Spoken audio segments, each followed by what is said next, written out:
Oke, silakan Pak Busro Oke, terima bisa kasih mulai. Pak Yoko. Ya. Halo, selamat siang Sobat Cerdas. Apa kabar semuanya? Mudah-mudahan kita semua dalam kondisi baik ya. Pertama-tama, saya ingin mengucapkan terima kasih banyak kepada Sobat Cerdas, kepada Bapak, Ibu, dan teman-teman semua yang telah hadir pada siang hari ini. Siang hari ini kami Cerdas Bangsa College mempersembahkan webinar yang dipersembahkan dari Cerdas Bangsa College dan disponsori oleh Bank of China Jakarta Branch. Perkenalkan, nama saya Busro. Di sini saya selaku pembawa acara webinar siang hari ini. Siang hari ini kami Cerdas Bangsa College mempersembahkan webinar pendidikan yang bertemakan tentang bagaimana cara pengaturan keuangan untuk kuliah di China tanpa ribet dan bagaimana untuk mempermudah dan mempermurah bisnis ekspor impor sobat cerdas semua. Oke, langsung saja saya akan membacakan susunan acara webinar siang hari ini. Yang pertama yaitu pembicara dari perwakilan Bank of China yang mana nanti akan langsung dibawakan oleh Pak Hendry. Beliau merupakan Head of Business Development Department. Lalu yang kedua, pembicara dari Cerdas Bangsa College, yang mana akan dibawakan langsung oleh Pak Tanjung selaku Direktur Utama Cerdas Bangsa College. Lalu yang terakhir, yaitu sesi ketiga, di mana di sini sesi tanya jawab kami memberikan kesempatan kepada Sobat Cerdas, Bapak, Ibu, dan teman-teman untuk bertanya secara langsung, bisa langsung melalui open mic atau melalui kolom komentar yang telah disediakan. Nah, itulah susunan acara webinar siang hari ini. Saya berharap Sobat Cerdas bisa mengikuti acara webinar siang hari ini sampai selesai. Oke, lalu saya memohon dan meminta kepada Sobat Cerdas untuk mengisi ada satu informasi yang perlu diisi kepada Sobat Cerdas. Nanti mohon untuk diisi ya. Nah, itu ada di chat yang telah di-share ya. Oke, langsung saja saya akan mulai untuk sesi yang pertama, yaitu pembicara dari perwakilan Bank of China. Oke, langsung saja kepada Pak Hendry, waktu dan tempat saya persilahkan.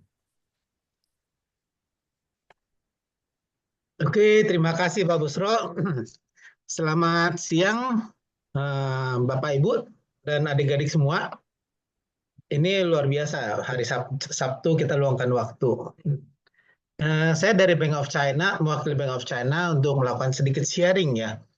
Karena kita sebagai bank itu kita ada satu tugas dari OJK, yaitu memberikan literasi sebenarnya untuk kepada masyarakat. Dan karena Bank of China kita bergerak itu cukup banyak mensupport pelajar, oleh karena itu generasi muda ini kami memandang bahwa perlu dipersiapkan suatu pengetahuan tentang pengelolaan keuangan.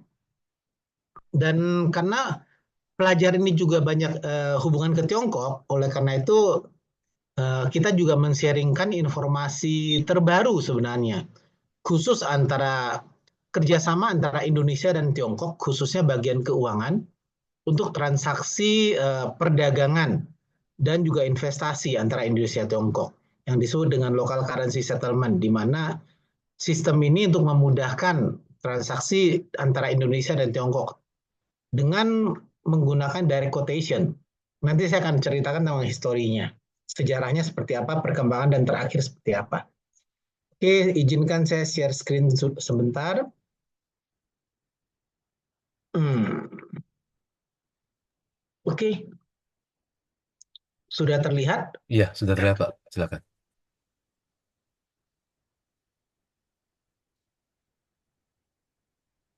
Oke,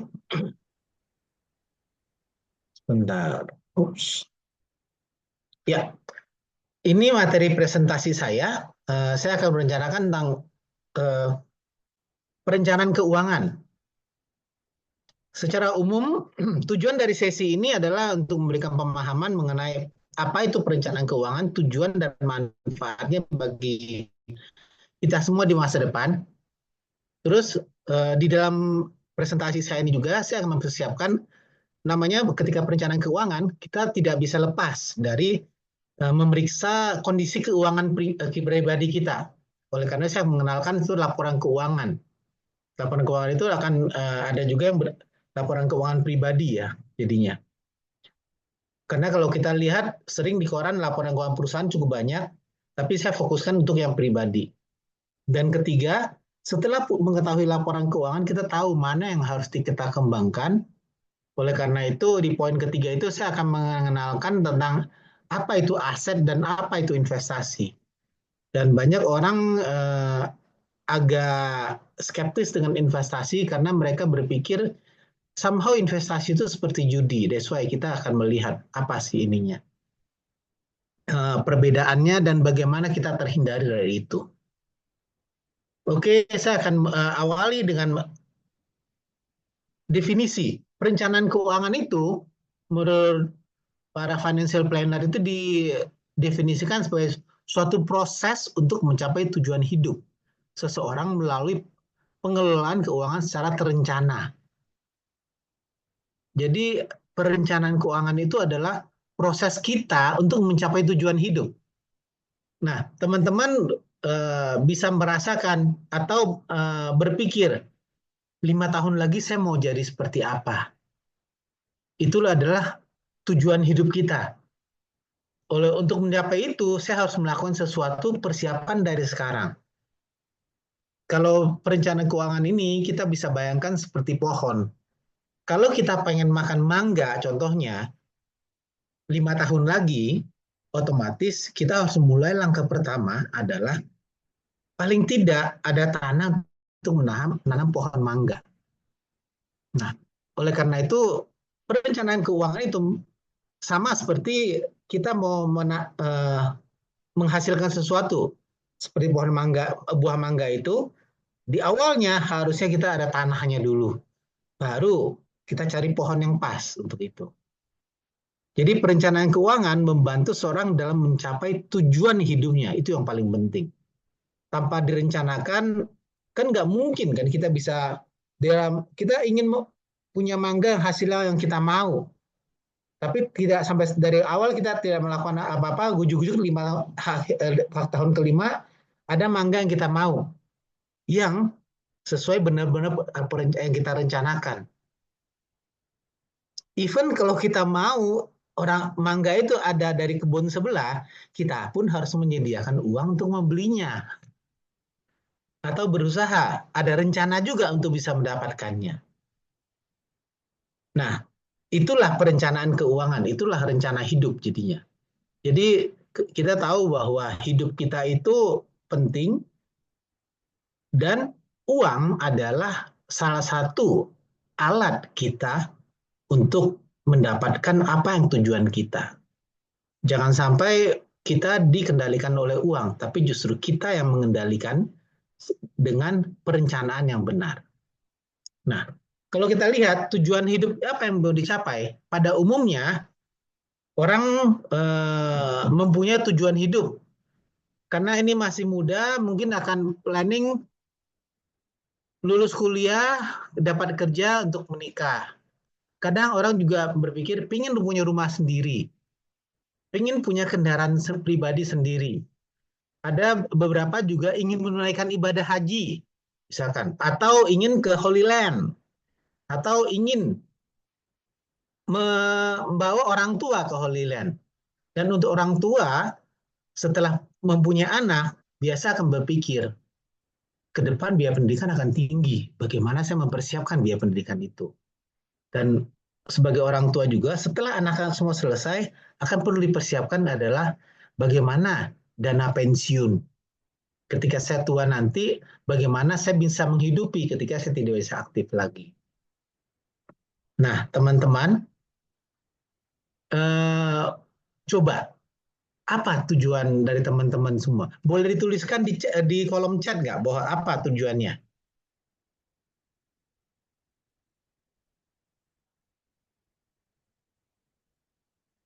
Saya coba stop screen. Teman-teman, oh saya lagi mau lihat chat room.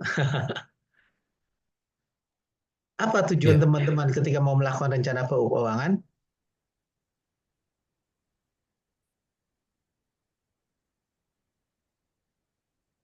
ada yang bilang keliling dunia, Pak. Wah, Bu Nila pengen keliling dunia. Wah, dia punya usaha sendiri, bagus. Makmur, betul, betul. Ada lagi ya rencana ingin pindah ke luar negeri. Nah, ini luar biasa. Investasi pendidikan anak, wah ternak ayam, wah luar biasa. Financial freedom. Nah, ini yang bertanya financial freedom saya mau tahu nih nanti. Ini coba Gwen, financial freedom yang Gwen mau itu seperti apa? Wait, banyak loh financial freedom, ada juga. Bisa coba ini bisa open mic gak Pak?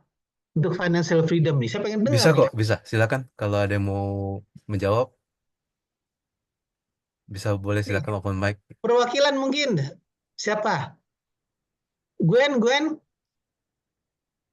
financial freedom seperti apa nih yang diharapkan? Ini paling menarik. Kalau untuk saya sih bisa membantu banyak orang, terus kayak kalau mau beli apa gitu nggak pikir gitu, Pak. Good, very good. Tapi financial freedom itu ada satu poin yang paling penting. Itu adalah apa yang kita hasilkan tanpa kita bekerja secara aktif bisa memenuhi kebutuhan saya. Nah, ketika gue berpikir bahwa financial freedom saya mau bantuin apa aja, orang bisa. Nah, itu perlu dilihat dulu. Berarti financial freedom dengan angka seperti apa?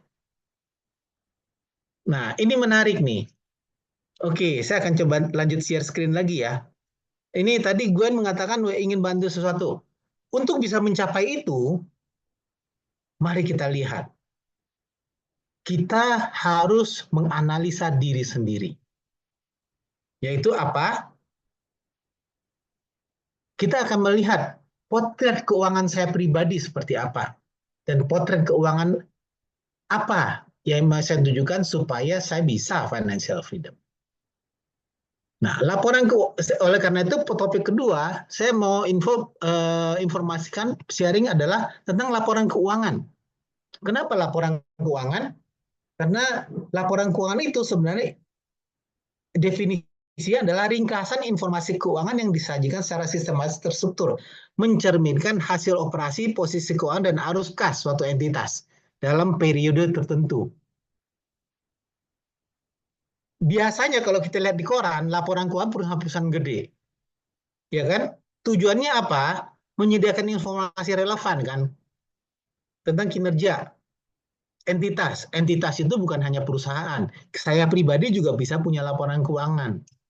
Menyajikan informasi objektif, netral, dan konsisten dibandingkan dengan yang sejenis lainnya di periode tertentu. Dan ini juga punya kewajiban hukum.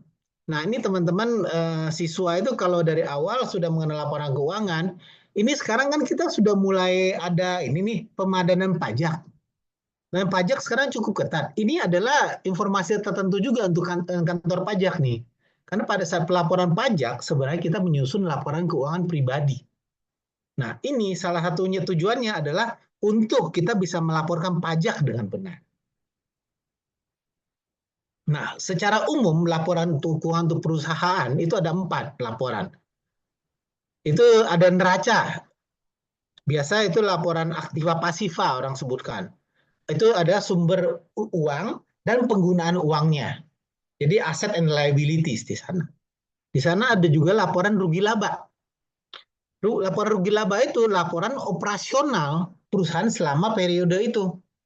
Jadi pendapatannya berapa, pengeluarannya berapa, terus ada biaya-biaya apa aja dicantumkan di situ. Itu adalah laporan di rugi laba. Selain itu perusahaan atau ada juga laporan arus kas. Arus kas itu adalah laporan uang masuk dan uang keluar yang sebenarnya, sesungguhnya.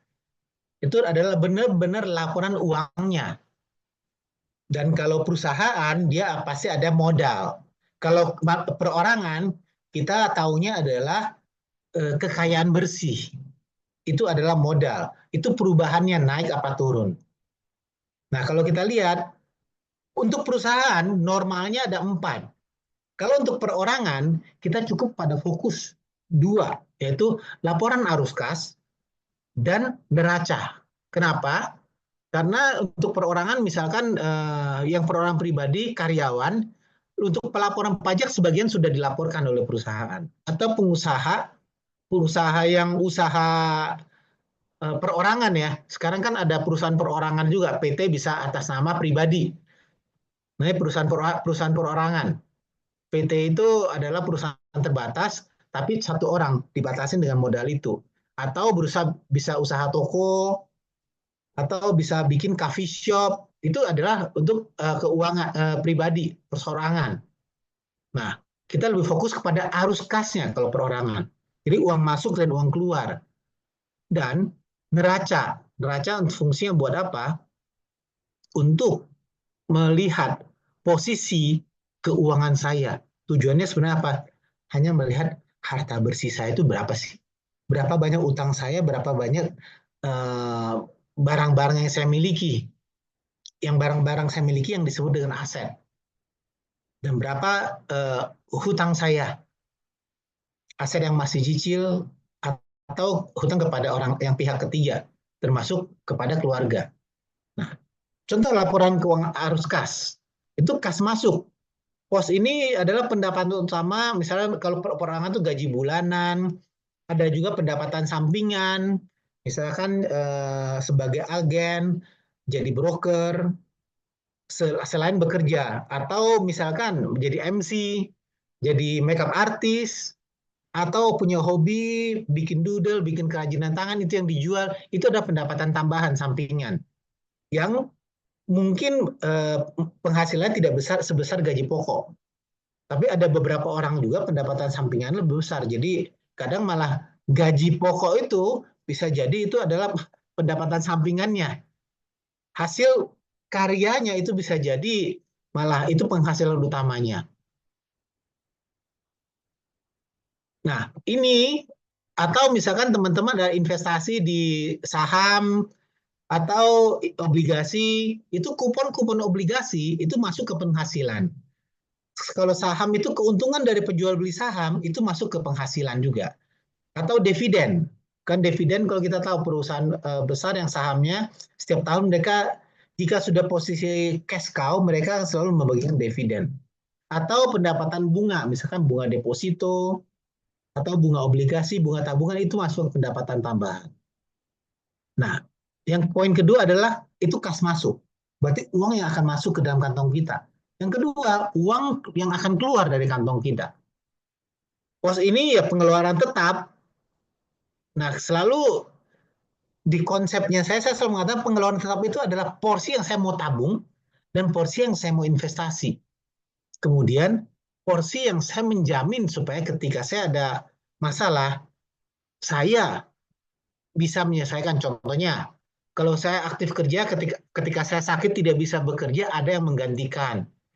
Atau misalkan orang tua ketika mempersiapkan untuk anak, ketika orang tua tidak bisa ini, ada perusahaan atau produk yang kita investasikan itu bisa membiayai itu. Seperti contohnya asuransi untuk premi.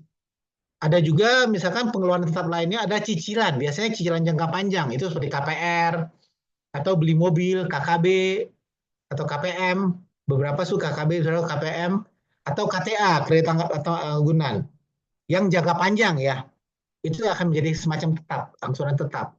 Kalau untuk orang tua atau untuk teman-teman yang berusaha untuk bayar uang sekolah, atau uang kuliah sendiri, uang sekolah itu adalah juga yang satu yang tetap. Atau teman-teman yang kalau sudah mulai usaha langganan streaming, kita juga itu juga pengeluaran tetap kita bulanan. Selain itu kita juga harus ada pengeluaran yang tidak tetap. Karena seperti kalau rumah itu tagihan listrik, kalau kita ngirit bisa lebih sedikit, kalau boros lebih banyak, angkanya kurang lebih, atau misalkan biaya liburan, atau biaya rumah tangga dapur yang bisa kita atur. Itu kan tidak fix angkanya berapa, tapi kita bisa beri range. Dan biaya-biaya lainnya. Nah, dari ada pendapatan, uang masuk di kantong dan uang yang keluar, sisanya adalah kas bersih. Itu adalah uang yang setelah kita pakai investasi dan sebagainya masih tersisa di kas kita. Itu adalah kas bersih. Itu adalah net cash flow. Itu adalah uang yang mungkin kita masih pikirkan lagi. Bisa pakai untuk pos yang mana. Bisa untuk menambahkan jaminan, bisa menambahkan di investasi, atau hanya masuk ke tabungan. Itu adalah bagian dari laporan kas. Arus kas. Nah, untuk yang pribadi yang kedua adalah neraca. Neraca itu biasanya dibagi menjadi 2 bagian. Kenapa disebut neraca? Karena teman-teman pernah lihat kan neraca. Neraca itu kalau sekarang mungkin agak jarang melihat. Kalau di pasar itu ada timbangan. Timbangan neraca itu adalah timbangan di mana kiri dan kanan itu sama. Kalau teman-teman pernah ke pasar tradisional, dia ada jenis timbangan dari besi yang ujungnya kayak bebek tuh. Yang satu sisi ada batu timbangannya, di sisi lain barang kita beli. Kalau kita beli 1 kilo, di sini taruh 1 kilo yang batu timbangan, nanti barang lainnya di sisi kanan. Kalau dia beratnya sama, itu kayak ada mulut bebek itu jadi rata begini. Nah, itu berarti berimbang. Neraca itu juga sama, antara aset, utang, dan kekayaan bersih itu harus sama. Aset itu adalah bagaimana kita membelanjakan uang itu. Dan barang yang uang kita belanjakan itu bersumber dari mana? Dari hutang dan dari kekayaan kita. Jadi aset itu bisa berupa hasil investasi kita, tabungan, deposito, ya kan, atau untuk investasi saham, reksadana, uang kripto, ada surat hutang, dana pensiun, atau berupa rumah, mobil, koleksi barang seni, koleksi-koleksi yang lain. Bagaimana kita membelanjakan uang kita yang bisa kita simpan, itu yang disebut dengan aset sebenarnya. Tapi untuk orang investasi,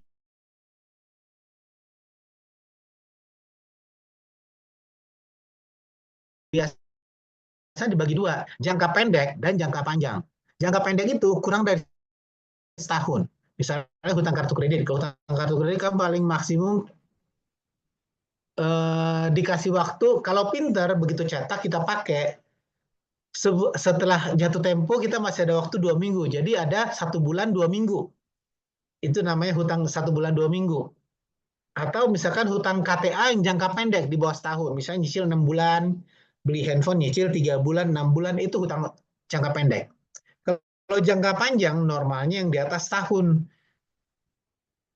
Misalnya biasa orang beli rumah KPR atau beli mobil itu di atas tahun, itu masuk ke jangka panjang. Atau kredit investasi lainnya. Itu adalah hutang-hutang jangka panjang. Nah, nilai kekayaan bersih adalah total uang yang kita belanjakan dikurang dengan yang kita pinjam dari orang lain. Itu utang itu bisa juga pinjam sama saudara, pinjam sama orang tua, itu bisa kita hitung sebagai utang. Dikurang total uang yang bisa kita yang telah kita belanjakan dikurang dengan utang, itu adalah harta kekayaan bersih. Jadi kalau perusahaan itu disebut ekuitas, kalau perorangan itu harta kekayaan bersih. Nah, bagaimana cara penghitungnya? Mari kita lihat. Nih, contoh penyusunan laporan kas. Ada kas masuk. Kas masuk itu bisa gaji, side job, bonus tahunan, THR, dividen, dan sebagainya. Kita jumlahkan seluruh kasnya dari kas masuk. Ada kas keluar itu yang pengeluaran tetap. Kenapa saya selalu menyarankan 3 ini tetap? Karena 3 ini yang bisa menjamin saat-saat kita membutuhkan mendadak. Kalau selebih itu ya KPM, itu ya cicilan. KPM KPR itu untuk membeli sesuatu yang bisa kita nikmatin. Kadang ada orang tua gaji ART, uang sekolah. Dan yang tidak tetap, saya mengatakan makanan, belanja bulan itu bisa tidak tetap. Karena kita bisa bervariasi. Kadang bulan ini pengeluarannya bisa lebih sedikit karena mungkin bulan banyak ulang tahun atau banyak kondangan. Bisa seminggu 3 kali diundang makan terus, mau biaya makan jadi murah gitu loh. Transportasi itu juga bisa banyak pilihan, tidak tetap. Karena kita bisa naik taksi atau kita bisa naik Gojek atau kita bisa naik transportasi umum. Listrik, air, telepon itu juga sama, bisa divarian. Iuran lingkungan itu juga kadang itu bisa tidak tetap. Dan hiburan juga sama. Cicilan kartu kredit itu bisa dikatakan tidak tetap karena kadang orang belanja itu cicilan jangka pendek bisa berubah-ubah kan, atau biaya lainnya. Dari arus kas ini kita hitung kas masuk yang poin A, kas keluar yang tetap dan tidak tetap, itu kita bisa poin B dan poin C. Jadi total arus kas bersih itu adalah D, kas masuk dikurang dengan pengeluaran tetap dan pengeluaran tidak tetap. Itulah arus kas bersih kita.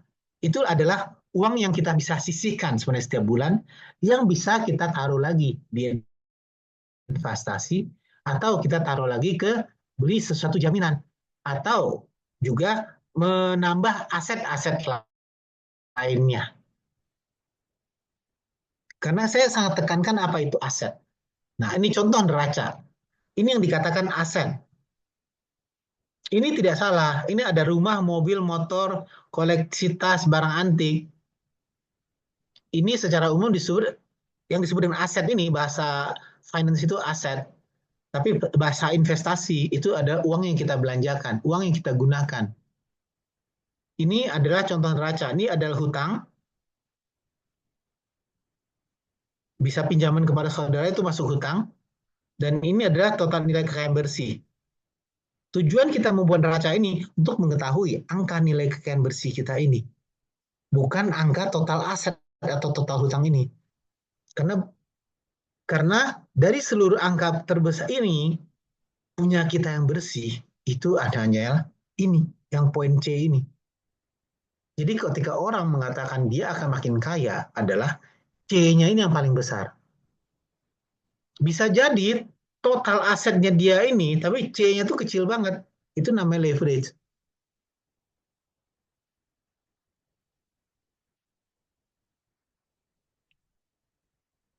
Oke, ini secara teksnya tadi cara penyusunannya laporan kas. Untuk neraca juga sama. Nah, di tadi kita melihat bahwa posisi di sini nilai kita dinaikkan bersih ini bisa bertambah ketika ini makin kecil dan ini makin besar. Yang memungkinkan nilai ini makin besar adalah semua poin-poin ini menjadi besar. Saham, kalau kita beli saham naik, selama kita belum realisasiin, kita catat sebagai asetnya kita naik. Ketika dia naik, hutang kita akan tetap, otomatis nilai kekayaan bersih kita bertambah. Reksadana, kalau dia naik, hutang kita tidak akan menambah kan? Ketika kita investasi, otomatis kekayaan bersih kita akan bertambah. Rumah, kalau harganya naik, otomatis nilai kekayaan bersih kita akan bertambah. Tapi mobil, kalau kita beli mobil baru, selama dia tidak menghasilkan cash flow, nilai mobil jarang sekali bertambah, kecuali mobil antik. Motor juga sama. Tas koleksi bisa jadi kalau yang limited edition itu akan bisa naik jauh. Tapi kalau non-limited edition, itu harus diperhatikan saja besar. Apakah itu aset atau bukan? Jadi, semakin besar asetnya, dengan hutang yang sama, nilai kekayaan bersih kita akan sama. Oleh karena itu, untuk mengembangkan kekayaan kita harus menaikkan ini. Dan kita akan melihat. Untuk menaikkan itu, kita harus mengetahui apa definisi aset. Dalam konteks keuangan pribadi,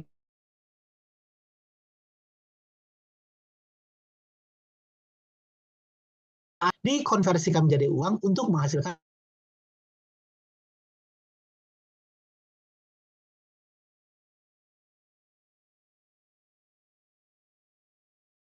sebagainya. Nah, di sini ada menarik menarik. Properti, bagi teman-teman semua, saya mau nanya nih. Ini saya stop share screen. Mau nanya teman-teman semua, coba dicoba. Properti itu, apakah itu aset atau malah itu jadi kewajiban? Atau siapa yang setuju properti itu aset dan siapa yang setuju properti itu jadi kewajiban? Ayo. Karini, properti aset asal membelinya dengan cash. Wow. Ada pendapat lain? Properti aset. Nah, ini nanti saya akan jelaskan. Ayo teman-teman, ada ini pendapat lain coba. Properti itu aset atau bukan? Aset. Kalau masih kredit, ada peluang bisa disewakan atau bisa. Wow. Mini luar biasa. Bisa belinya KPR, berarti liabilities menurut saya. Wih, sekarang ini. Wah, ada bingung nih. Properti jadi aset atau liabilities? Aset atau liabilities? Aset bisa menghasilkan income. Wih, sip. Oke. Untuk memperjelas, mari kita lihat. Definisi asetnya sendiri adalah, kelihatan ya share screen saya? Ya, kelihatan. Aset dikonversikan menjadi uang menghasilkan pendapatan dan kas masuk. Oleh properti akan menjadi aset ketika harganya naik, yang membuat nilai aset kita bertambah. Dan itu otomatis akan menghasilkan cash in. Properti atau kita membeli properti dan kita sewakan, menghasilkan cash flow. Nah, untuk membeli properti memang ada yang KPR. KPR itu jadi beban. Karena itu akan menjadi cash out kan KPR itu, tapi untuk menambah aset. Kenapa landed house itu menjadi dikatakan aset? Karena properti tanah bangunan biasanya meningkat. Tapi memang sedikit anomali ketika daerah-daerah yang berkembangnya harga sudah meningkat jauh. Seperti kejadian di Jakarta dan BSD beberapa tahun ini, harga properti relatif stagnan. Kenapa? Karena harga properti yang bisa membuat dia naik itu adalah harga tanah. Dan harga, karena properti itu kan terdiri dari tanah dan bangunan. Kan? Tanah itu kenapa bisa naik? Karena tanah itu adalah source yang terbatas. Ketika kita sebut komplek misalnya di Jakarta nih, komplek mana? Pondok Indah. Pondok Indah yang namanya daerah Pondok Indah, ya seluasnya cuma segitu-segitunya. Atau di BSD. BSD luasnya cuma segitu-segitunya. Ketika orang makin rebutan, otomatis orang akan berani beli harga. Misalnya 1.000 nih. 1.001 hektar tanahnya. Kita bagi 10 rumah. Sorry, bagi 100 rumah, berarti 100 meter persegi. Ketika ada 100 orang membeli, harganya akan tetap. Tapi ketika ada 1.000 orang membeli, orang akan bisa menjual lebih tinggi. Harga tanah itu akan naik. Kalau bangunan itu termakan usia. Jadi bangunan itu pasti ada depresiasinya. Sehingga harga bangunan pasti akan menurun. Tapi karena Indonesia negara ada inflasinya, bahan bangunannya naik. Sehingga nilai bangunan itu turun, tapi untuk recovery membangunnya itu naik. Karena bahan bangunannya naik. Dan biasa kenaikan tanah jauh lebih besar. Sehingga properti tanah bangunan itu boleh dikatakan sebagai aset karena nilainya akan naik terus. Tapi kalau apartemen yang tanahnya hanya kecil, itu belum tentu. Jadi harus hati-hati. Kendaraan, apakah itu aset? Kendaraan bisa dijadikan aset ketika misalnya kita menggunakan kendaraan itu menghasilkan uang. Contohnya orang nge-Grab, pemilik kendaraan yang tarik Grab, mobil motor, itu adalah aset. Karena kendaraan itu bisa menghasilkan uang, walaupun ada orang di dalam yang bekerja di sananya. atau disewakan, itu menjadi aset. Tapi rata-rata harga kendaraan itu pasti turun. Karena orang bilang, mobil begitu keluar dari showroom, harganya udah drop. Ya kan? Jadi perlu teman-teman adik-adik pikirkan, kendaraan itu aset atau liabilities bukan berdasarkan fisiknya, tapi berdasarkan orang yang mau belinya dan apa mau digunakan. Saham bisa jadi aset, bisa jadi enggak. Hak paten itu pasti, tapi hak paten itu adalah aset dari intelektual kita. Dan teman-teman tahu nggak, aset terbesar yang kita miliki itu apa? Nah, saya pengen tahu nih, coba dicek dong. Aset terbesar yang kita miliki semua itu apa? Ayo, coba kolom chat. Siti, coba itu ya dicatat nih. Siapa yang jawab paling aktif beli kaset dikirimin hadiah?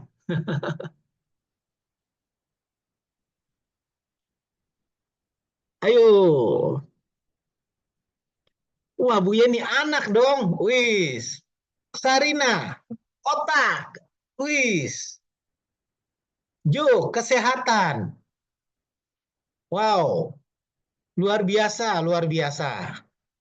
Ibu Yeni itu anak loh. Betul, anak Bu. Anak sebagai aset ketika. Anak itu karunia Bu. Kasihan anak kalau dijadikan aset Bu. Aset kan barang Bu. Otak itu Sarina itu luar biasa. Jo, kesehatan itu luar biasa. Right, tenaga.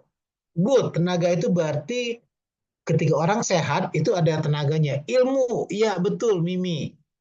Dan ilmu itu kesehatan, wis. Jadi aset terbaik adalah jiwa raga yang sehat. Wow, betul. Diri sendiri, pendidikan, betul. Betul. Aset terbesar kita adalah tubuh kita sendiri, di mana semuanya kita pelihara. Dari pikiran, bagaimana kita mengolah, dan seluruh kesehatan. Karena badan kita ini adalah yang kita punya, yang under control kita, dan adalah aset yang paling berharga. Oleh karena itu, yang namanya aset itu harus dijaga. Untuk menjaga aset, salah satunya adalah pendidikan. Dan kita harus investasi di sana. Oleh karena itu, untuk menjaga aset kita, badan kita, otak kita, itu adalah kita harus berinvestasi. That's why slide berikutnya adalah investasi. Investasi itu adalah tindakan, definisinya ya, proses mengalokasi sejumlah sumber daya, uang, waktu, usaha ke dalam suatu aset atau proyek dengan harapan mendapatkan keuntungan di masa depan. Badan kita itu paling utama. Badan yang sehat, jiwa yang sehat. Jiwa yang sehat membuat kita bisa berpikir jernih. Kita bisa berinvestasi dalam ilmu ke dalam otak kita. Sehingga dengan otak yang berisi pengetahuan yang luas, kita bisa memilih aset-aset fisik untuk kita menjadi sumber-sumber aset ketika badan kita sudah tidak berdaya lagi. Jelas tujuan utama itu menghasilkan imbal hasil. Karena aset terbesar kita adalah diri kita, imbal hasil yang kita dapatkan harus yang terbaik, kita hidup sehat, baru kita bisa memilih hal-hal yang baik dalamnya. Jadi teman-teman, jika ada satu hal mengorbankan diri dan kesehatan kita, itu cukup harus berpikir. Jangan dikorbankan. Seperti aktivitas-aktivitas yang menghasilkan. Kalau teman-teman sering main game online nggak? Ini coba nih, kalau badan kita itu aset, berapa jam sih sehari kita menyediakan waktu untuk memelihara aset kita? Dan sekarang itu lagi isunya luar biasa. Ada karyawan, ada ini, ada PNS, bahkan dari yang selalu eh, menggunakan waktunya untuk bermain sesuatu. Kalau orang kerja kadang karena kenapa? Sekarang itu adalah zamannya online. Online itu waktunya 24 jam karena seluruh dunia itu hidup 24 jam. Dan kadang kita terjebak oleh keinginan sesuatu seperti game online. Kalau orang kerja atau sekolah, waktu luangnya kan semakin sedikit. Dia tidak menginvestasikan istirahat, tapi bermain dengan game online, dengan healing, dengan alasan healing. Nah, itu tuh luar biasa bahayanya. Yang paling penting kita punya jaga diri badan kita. Dan yang lebih bahaya lagi, sekarang bahkan Kemen Digital sekarang itu pun juga adalah hal-hal yang berkaitan dengan judi.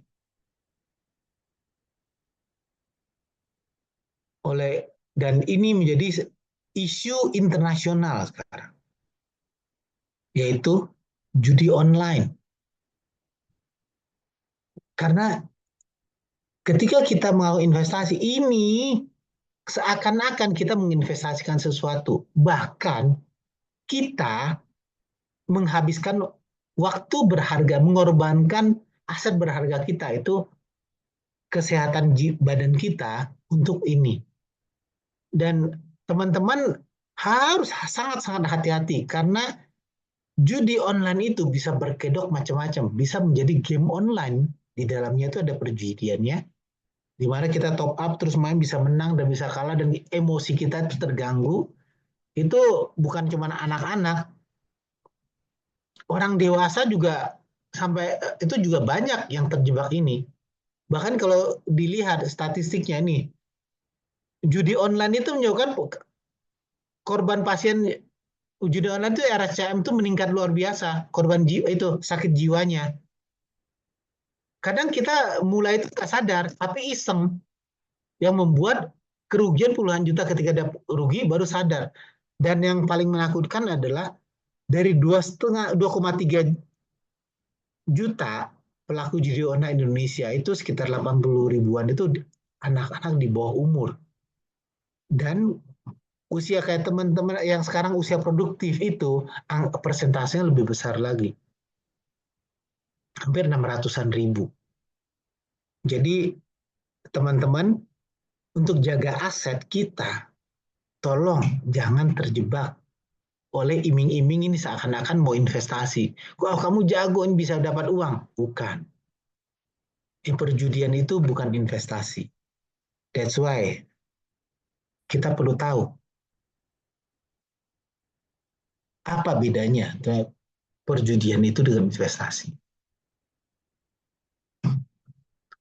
Dalam investasi, kita melakukan sesuatu itu harus kita melakukan analisa. Meneliti market, melihat histori. Kalau judi, itu keputusan itu benar-benar berdasarkan intuisi. Dan itu nggak ada dasarnya sebenarnya itu. Dan suatu kemenangan itu kebetulan. Kalau judi normal lawan manusia, itu tuh masih normal. Tapi ketika judi lawan mesin, itu menurut saya sih, kalau lawan manusia kan ibaratnya selama dia tidak berlaku curang, orang nggak akan bisa apa. Tapi kalau online, itu mah udah pasti kalahnya. Kan teman-teman tahu apa itu online. Online itu ketika kita melawan dengan sesuatu dan belakangnya itu ada orang. Even selain kita bermain itu di main kartu misalkan. Kartu kita tuh oleh masternya udah kelihatan semua. Dia hanya kasih waktu nih, saya mancing aja deh. 10 kali main, 1 kali menang, kasih gedean dikit, dia akan senang terus main lagi gitu loh. 100 kali main, sekali lagi dikasih menang. Ketika udah habis dikasih menang sedikit gitu loh. Itulah judi. Keputusannya itu kita bermain intuitif. Kalau investasi, kita harus meneliti. Dan tujuan investasi kita selalu kita mengembalikan pendapatan dan modal. Karena itu kita harus menghitung jangka panjangnya seperti apa. Dan normalnya pasti ada pertumbuhan yang kita bisa lihat. Kalau judi, yaitu uang sesaat doang, jangan sangat-sangat pendek.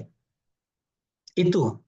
Risiko dalam investasi itu bisa dikelola selama kita menginvestasikan waktu dalam pola pikir kita, pengetahuan kita yang cukup, kita bisa melakukan analisis yang benar.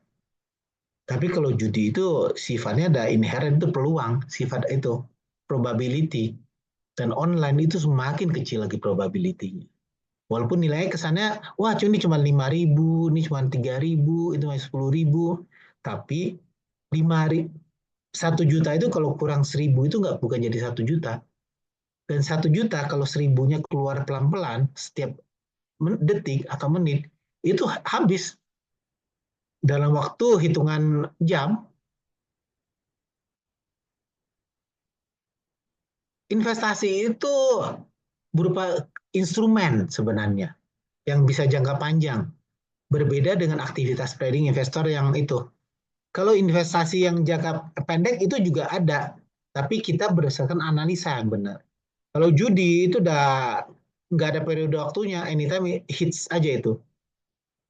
Dan pengaruh eksternal investasi itu kita bisa melihat, kita bisa baca secara globalnya, ekonomi makro. Sedangkan judi itu nggak ada pengaruh eksternalnya. Jadi teman-teman jangan terjebak orang judi yang ditutup dengan kamuflase seakan-akan investasi. Karena judi itu bersifat ketidakpastian yang sangat besar dan biasanya judi itu adalah kebanyakan pemainnya pasti rugi. That's why berita yang sebelumnya orang korban judi itu tuh meningkat di RSCM itu rumah sakit jiwanya dan kejiwaannya terganggu, kesehatannya juga terganggu. Oke, tips supaya investasi tidak menjadi judi. Karena kadang orang yang nekat nyemplung di stock market itu hampir sama kayak penjudi sebenarnya. Hanya terkamuflase. Karena dia tidak melakukan research, dia hanya melihat, oh ini harga bagus, naik, punya feeling, ambil. Enggak. Kita harus melakukan research, analisa atas suatu barang yang mau kita beli. Even beli rumah pun, itu akan jadi judi ketika kita tidak melakukan research. Bisa jadi kan rumah itu misalkan daerah sana orang sudah nggak mau, terus ada broker tiba-tiba menawarkan harga murah seakan-akan itu pasti beli ini, tapi ternyata ketika orang jual balik lagi atau daerah yang terlihat kelihatan bagus ternyata banjirnya begitu masih hujan banjir 3 meter gitu kan, properti itu udah hancur gitu loh. Dan itu do research supaya kita tidak terjebak oleh itu. Dan menjaga investasi itu adalah diversifikasi portfolio. Jadi kita investasi itu di berbagai macam. Bisa asuransi, kalau mau expert di asuransi boleh pilih beberapa asuransi dan boleh pilih beberapa produk. Dan asuransi yang cukup baik itu yang memberikan jaminan penghasilan tetap sebenarnya. Satu, dan kedua, pemerintah kita itu cukup baik sehingga semua asuransi yang berhubungan dengan pendidikan pajaknya 0%. Jadi teman-teman kalau mau pilih asuransi untuk investasi, coba cari yang ada notabene pendidikannya. Itu pajaknya 0%, pajak penghasilannya. Karena asuransi itu pasti semua barang kan pasti kena pajak kan. Apalagi kita berita bahwa tahun depan PPN akan naik ke 12%. Tapi khusus asuransi yang pendidikan itu akan nggak ada pajaknya. Itu salah satu yang bisa dipilih. Dan investasi harus berpikir itu adalah jangka panjang. Karena kalau investasi jangka sangat pendek itu mostly itu adalah gambling. Karena mengharapkan sesuatu untungnya naik turunnya cepat, bisa untung cepat, bisa buntungin cepat. Tapi yang kita cari adalah growth steady. Namanya growth steady, walau dia kuncinya adalah kata tetap naik dan stabil, walaupun naiknya tidak besar. Dan kita tetap harus memantau. Karena faktor eksternal perubahan market itu kita harus tetap pasang mata, pasang telinga untuk mencari informasi. Dan kunci terakhir adalah belajar terus. Oke, ini adalah part dari perencanaan keuangan. Pak Busro, next saya lanjut slide berikutnya ya. Waktu saya masih ada berapa menit ya? Iya, Pak. Ya, Waktu saya masih ada berapa menit? Sebentar, Pak. ya, 10 menit lagi, Pak. Oke, 10 menit saya rasa cukup. Siap. Itu yang tadi saya sharing adalah untuk ini teman-teman menjaga investasi. Nextnya, saya memperkenalkan hubungan Indonesia-Tiongkok. Karena hubungan Indonesia-Tiongkok ini salah satu terobosan baru Bank Indonesia. Local Currency Settlement Indonesia-Tiongkok. Apa itu Local Currency Settlement? Mungkin adik-adik yang sekolah ke Tiongkok, siapa tahu nanti ada rencana mau bisnis, impor-ekspor antara Indonesia Tiongkok, itu boleh. Orang tua yang mungkin sekarang ada bisnis usaha ke Tiongkok, ini juga sangat-sangat membantu. Local Currency Settlement itu Bank Indonesia mengembangkan kerjasama bilateral dengan bank-bank sentral. Salah satunya adalah dengan Tiongkok, dengan PBOC, untuk melakukan settlement transaksi atau penyelesaian transaksi dengan mata uang lokal. Dalam arti selama ini perdagangan internasional, orang selalu menggunakan patokan US dollar. Jadi misalkan dari Indonesia sama Tiongkok, transaksi sebelum ada LCS ini, rupiah ditukarkan ke US dollar dulu, US dollar baru ditukarkan ke China Yuan untuk bayar ekspor kita. Atau orang China di China, mereka ketika impor, yuannya mereka tukar US dollar baru bayar ke Indonesia. Terima dalam mata uang rupiah. Karena kalau kita lihat menyebabkan perubahan fluktuasi US dollar itu sangat mempengaruhi ekonomi kita. Padahal Indonesia sama Tiongkok baik-baik aja. Tapi Amerika ketika di sana misalkan ada bom, dia jatuh atau apa, semuanya berantakan, seluruh negara berantakan. Oleh karena itu BI mulai melakukan kontak bilateral dengan PBOC dan menelurkan salah satu ide. Jadi sejak 2017 BI sudah mengimplementasikan kebijaksanaan local currency settlement bagi beberapa itu. Ini supaya kenapa? Kita tahu US dollar itu tidak stabil dan kita itu dibikin terikat ke US dollar. Itu efek dari Perang Dunia Kedua sih. Sehingga diharapkan transaksi bilateral dua negara ini tidak terganggu. Kita pebisnis antara dua negara itu tidak terganggu dengan perubahan volatility US dollar. Kita mau ibaratnya putus dengan US dollar. Ketika trade kita dengan Tiongkok, kita hanya menggunakan rupiah dan China Yuan. Tidak ada yang lain. Tidak ada orang ketiga yang mengganggu kita.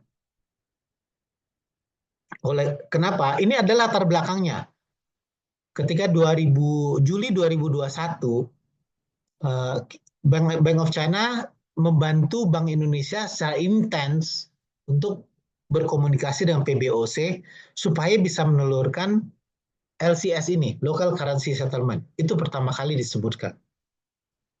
Latar belakangnya, kenapa? Dari dulu Tiongkok itu partner ekspor impor Indonesia terbesar. Ini data 2021 ya. Sekarang itu jauh lebih besar lagi. Tiongkok itu sudah nomor 1 hubungan ekonomi dengan Indonesia. Tapi sayangnya mata uangnya masih belum dipakai banyak. Nah, untuk investasi juga sama. Kalau kita lihat, Tiongkok untuk investasi dari investment itu posisinya segini. Tapi kita lihat, di atasnya itu ada Hong Kong. Hong Kong itu bisa apa? Punya Tiongkok. Singapura, banyak orang Tiongkok investasi ke Singapura dan baru masuk ke Tiongkok. Baru masuk ke Indonesia. Malaysia, banyak orang Tiongkok investasi di Malaysia, baru masuk ke Indonesia.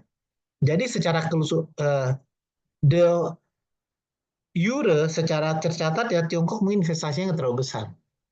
Tapi secara de facto-nya, kalau kita lihat Tiongkok investasi di Indonesia sangat besar. Oleh karena itu dari Juli 2021 itu Ditelurkan bagaimana kita membuat suatu local currency settlement rupiah dengan China Yuan, renminbi, untuk mengurangi ketergantungan dengan mata uang lain. Mekanismenya otomatis direct quotation, sehingga ketergantungan terhadap US dollar itu akan berkurang. Dan manfaatnya itu transaksi di dua negara itu atau ekspor impor dapat dan investasi dapat lebih stabil. Ini materi di awal-awal sejarahnya. Metode transaksi, skema umum transaksi seperti ini. Jadi nanti ada Bank ICCD, nanti saya ada listnya, salah satunya Bank of China. ICCD di Indonesia itu appointed cross currency dealer. Itu jadi bank-bank yang ditunjuk sebagai yang mengquote rupiah CNY-nya itu. Di Tiongkoknya juga sama, ada bank yang ditunjuk oleh PBOC, ini bank ditunjuk oleh BI. Setelah ini di Juli, dan gongnya ketika di September. Semua ini dijalankan. Sehingga per September, Indonesia dan Tiongkok sudah bisa saling melakukan pertukaran langsung untuk pengusahanya. Dan pada saat launching itu, kita sudah membantu eksportir dan pengusaha Tiongkok untuk investasi. Sehingga pada saat itu, quotation itu mereka bisa dapat keuntungan 0,1% lah, sekitar 1 per mil lebih. Lebih menguntungkan dibanding CNY. Dibanding dengan US dollar. Ini September di launch LCS ini. Dan sepertinya Bank Indonesia juga tidak terlalu puas dengan hasilnya. Oleh karena itu Bank Indonesia juga mendorong kerjasama untuk membantu importir dari Tiongkok. Dari mana? Bank Indonesia bekerja sama dengan Kementerian Keuangan, khusus Bea Cukai. Sehingga setelah berhasil negosiasi di Februari 2023, Bea Cukai dan Bank Indonesia bekerja sama membantu importir dari Tiongkok di Indonesia memudahkan menggunakan LCS. Jadi importir barang-barang Tiongkok, importir Indonesia mengimpor dari barang-barang Tiongkok akan dipermudah untuk proses kepabeanannya jika menggunakan LCS. Jadi pabean memastikan bahwa pelaku usaha di Indonesia jika pembelian barangnya menggunakan LCS, mereka akan diberi kepercepatan pengeluaran barang oleh Bea Cukai. Karena kenapa? Ketika Bapak Ibu impor barang, melakukan pembayaran melalui bank, bank akan masuk dan itu dilapor ke Bank Indonesia. Bank Indonesia mempunyai link data itu langsung memberi informasi ke Bea Cukai. Bea Cukai ketika menerima data, itu kan ketika pembayaran itu ada bukti bea masuk, nilai impornya berapa, barangnya apa, langsung Bea Cukai cek ke sistem, barang itu bisa langsung dipercepat perilisannya dari Bea Cukai. Dan itu luar biasa, bisa meningkatkan transaksi. Tapi sayangnya, manfaat ini masih sedikit yang memanfaatkan. Padahal kita tahu, ekspor-impor ketika Bea Cukai red flag itu, jalur merah, itu lama sekali.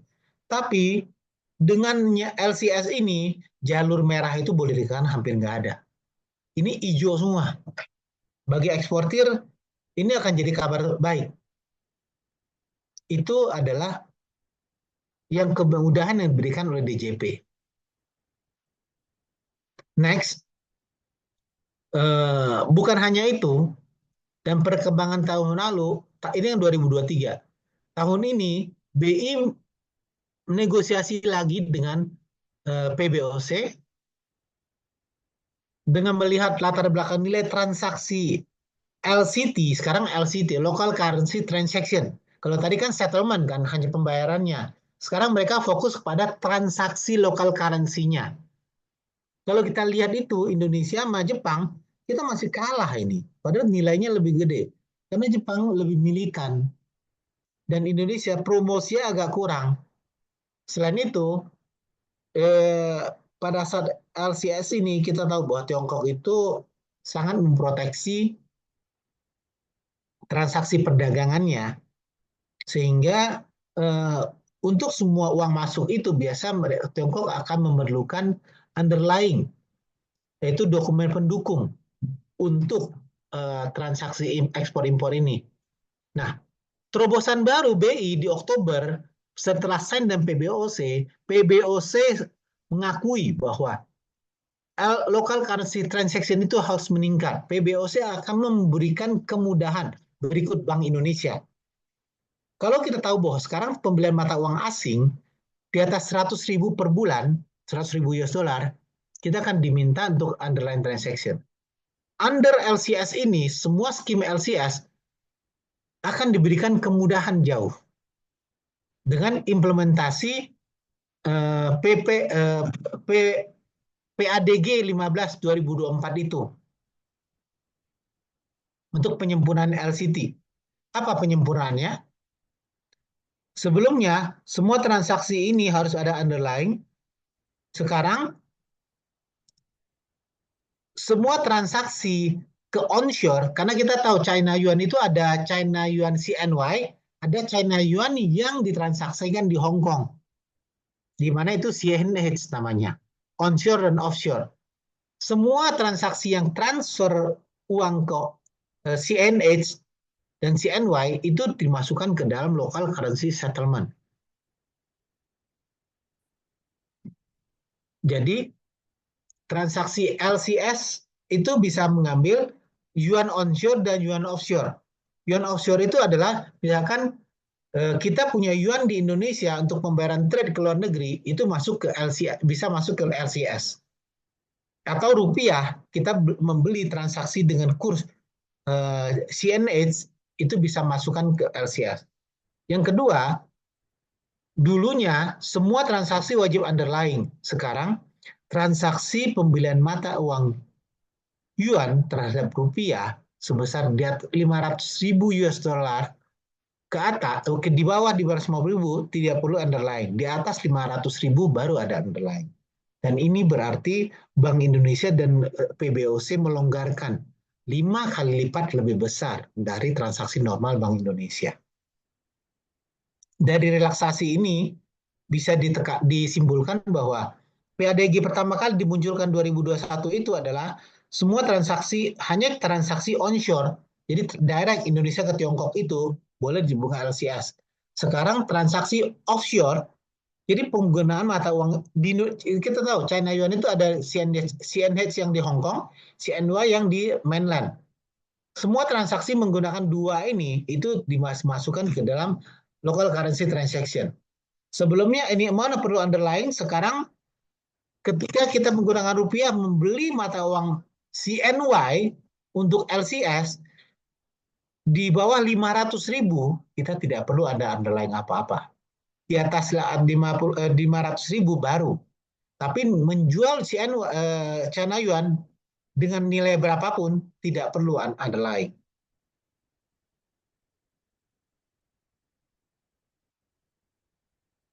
Oke. Oleh karena itu kita bisa simpulkan bahwa transaksi LCS atau LCT itu kunci utamanya adalah adanya transaksi cross border antara Indonesia dan Tiongkok. Jadi kalau Bapak Ibu mengimpor barang dari Tiongkok atau Bapak Ibu mengekspor barang ke Tiongkok selama negara tujuannya dari Indonesia atau dari Tiongkok ke Tiongkok atau ke Indonesia, itu udah masuk ke dalam LCS. Jadi masuk ke local currency transaction. Currency yang dipakai adalah rupiah dan China Yuan. Baik China Yuan itu offshore atau onshore, itu adalah masuk ke local currency settlement, local currency transaction. Dan ada syarat terakhir adalah tujuan transaksi itu sesuai dengan framework LCS scope. Ini kuncinya. Frameworknya apa? Semua transaksi ekspor impor barang dan jasa. untuk perusahaan. Direct investment dan penerimaan investment langsung.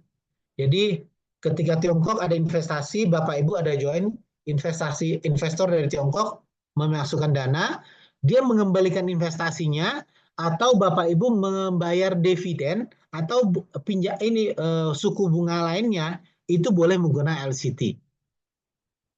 Pembiayaan atau pembayaran perdagangan.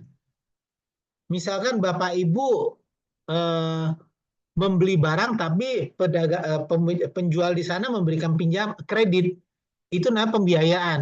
Nanti bayar itu juga sama, itu bisa menggunakan LCT. Pembayaran investasi langsung itu juga sama. Pinjaman pada saat uangnya masuk itu akan masuk LCT. Tapi bunga pinjaman itu sampai sekarang masih belum. Nah, untuk squaring dan adjustment investasi ini adalah fungsi untuk bank sebenarnya. Penerimaan dan pembayaran kompensasi tenaga kerja. Kalau Bapak Ibu punya tenaga kerja dari Tiongkok, mereka Bapak Ibu mau bayar gaji mereka langsung ke Tiongkok, itu masuk ke LCT. Bapak Ibu atau karyawan orang Tiongkok Bapak Ibu mau kirim uangnya ke Tiongkok, itu juga masuk di LCS. Liquidity management itu biasa untuk manajemen itu financial institution seperti bank atau perusahaan asuransi yang melakukan pengaturan likuiditas.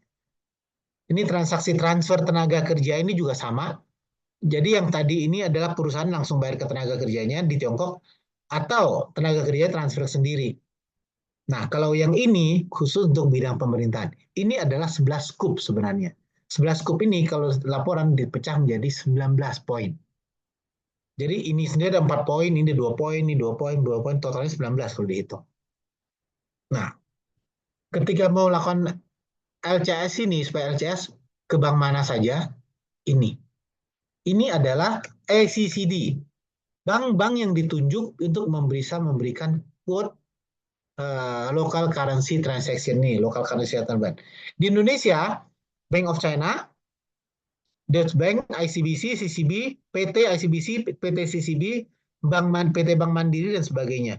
Di Tiongkok, di China, itu Bank of China, Deutsche Bank juga masuk, ICBC juga masuk, tapi ketika kita lihat, di sini, yang bank asing itu hanya 2, Deutsche Bank dan Bank of China. Sisanya adalah PT, dalam arti ini anak perusahaan, ini kantor cabang. Kalau di China, kantor cabang juga sama. Ini kantor pusat kita. ICBC, CCB itu pasti kantor pusat. Bank Mandiri adalah kantor cabangnya. Sehingga kalau kita lihat, terus terang untuk LCS ini, kita ngelit. Termasuk kita membantu Bank Indonesia. Karena kenapa? Karena kita tahu secara historinya, Bank of China dari didirikan 1912. Itu adalah bank sentral. Sampai ketika revolusi kebudayaan Tiongkok 1949, pada saat itu kita masih bank sentral, Bank of China masih bank sentral. Dan sebagai bank sentral ini punya cabang di 5 benua. Ketika revolusi di Tiongkok, Kung Changtang menang, Kung Changtang memerlukan bank yang kuat di dalam negeri sebagai bank sentral. Dan bank yang kuat di luar negeri sebagai bank komersial yang bisa membantu transaksi internasional Tiongkok dengan dunia. Oleh karena itu pada tahun 1949 Bank of China diubah dari bank sentral yang seperti sekarang Bank Indonesia menjadi bank komersial. Jadi bank beroperasi untuk menjadi jembatan Tiongkok dengan dunia. Misi itu masih kita bawa sampai sekarang. Bank of China menjembatani Tiongkok dengan dunia termasuk Indonesia. Oleh karena itu kalau di Tiongkok kita kenal bahwa bank-bank besarnya muncul ICBC, CCB, ada agriculture, ini 4 besar. Agriculture ketika Tiongkok membesarkan agriculture, bank agriculture menjadi paling besar. Kemudian ketika Tiongkok mulai membangun, ini agriculture tahun 70-80-an. Tiongkok mulai membangun konstruksi yang menjadi besar. Sekarang Tiongkok sudah membangun industri dan perdagangan ICBC yang besar. Bank of China dari dulu sampai sekarang kita besar semuanya di luar negeri. Jadi ketika masuk ke aset dalam negeri, kita jadi nomor 4. Tapi jaringan kantor dan semua transaksi luar negeri, kita yang paling besar sebenarnya. Kita yang paling dipandang oleh PBOC. Makanya ACCD, termasuk Bank Indonesia ketika mau hubungan dengan PBOC, meminta bantuan dari kita. Bulan lalu kita juga membawa tim dari Bank Indonesia dan dari OJK untuk ketemu PBOC di Tiongkok. Oleh karena itu, untuk ACCD dan LCS ini, kita menjadi bank pertama dan nomor 1 yang terus mendukung. Dan porsi kita untuk LCS Indonesia Tiongkok ini sampai sekarang masih yang terbesar. Dan kita yang pertama kali membuka jalan dan pertama kali yang besar. Saya harapkan keterangan tentang LCS ini bisa membantu memperjelas Bapak Ibu mengenai bagaimana perdagangan Indonesia Tiongkok dan tetap bisa menggunakan local currency settlement Indonesia CNY renminbi tanpa menggunakan US dollar lagi supaya Indonesia terbebas dari ketergantungan US dollar. Demikian presentasi saya. Sorry agak panjang. Terima kasih ini waktunya. Waktunya saya kembalikan kepada Pak Iya, Busro Pak. ya. Iya, Pak Busro. Ya. Oke, terima kasih Pak Henry atas presentasi, atas informasi yang sangat cukup jelas ya. Terima kasih banyak Pak Henry atas informasinya. Oke, langsung saja kita meningkat ke acara selanjutnya, yaitu sesi yang kedua, yang mana nanti pembicara dari Cerdas Bangsa College yang akan dibawakan langsung oleh Pak Tanjung selaku Direktur Utama Cerdas Bangsa College, di mana Pak Tanjung akan memberikan informasi 2 topik. Yang pertama yaitu tentang studi ke China, yang kedua tentang keuntungan atau apa kelebihan ketika menggunakan Bank of China. Oke, langsung saja saya persilahkan waktu dan tempat kepada Pak Tanjung.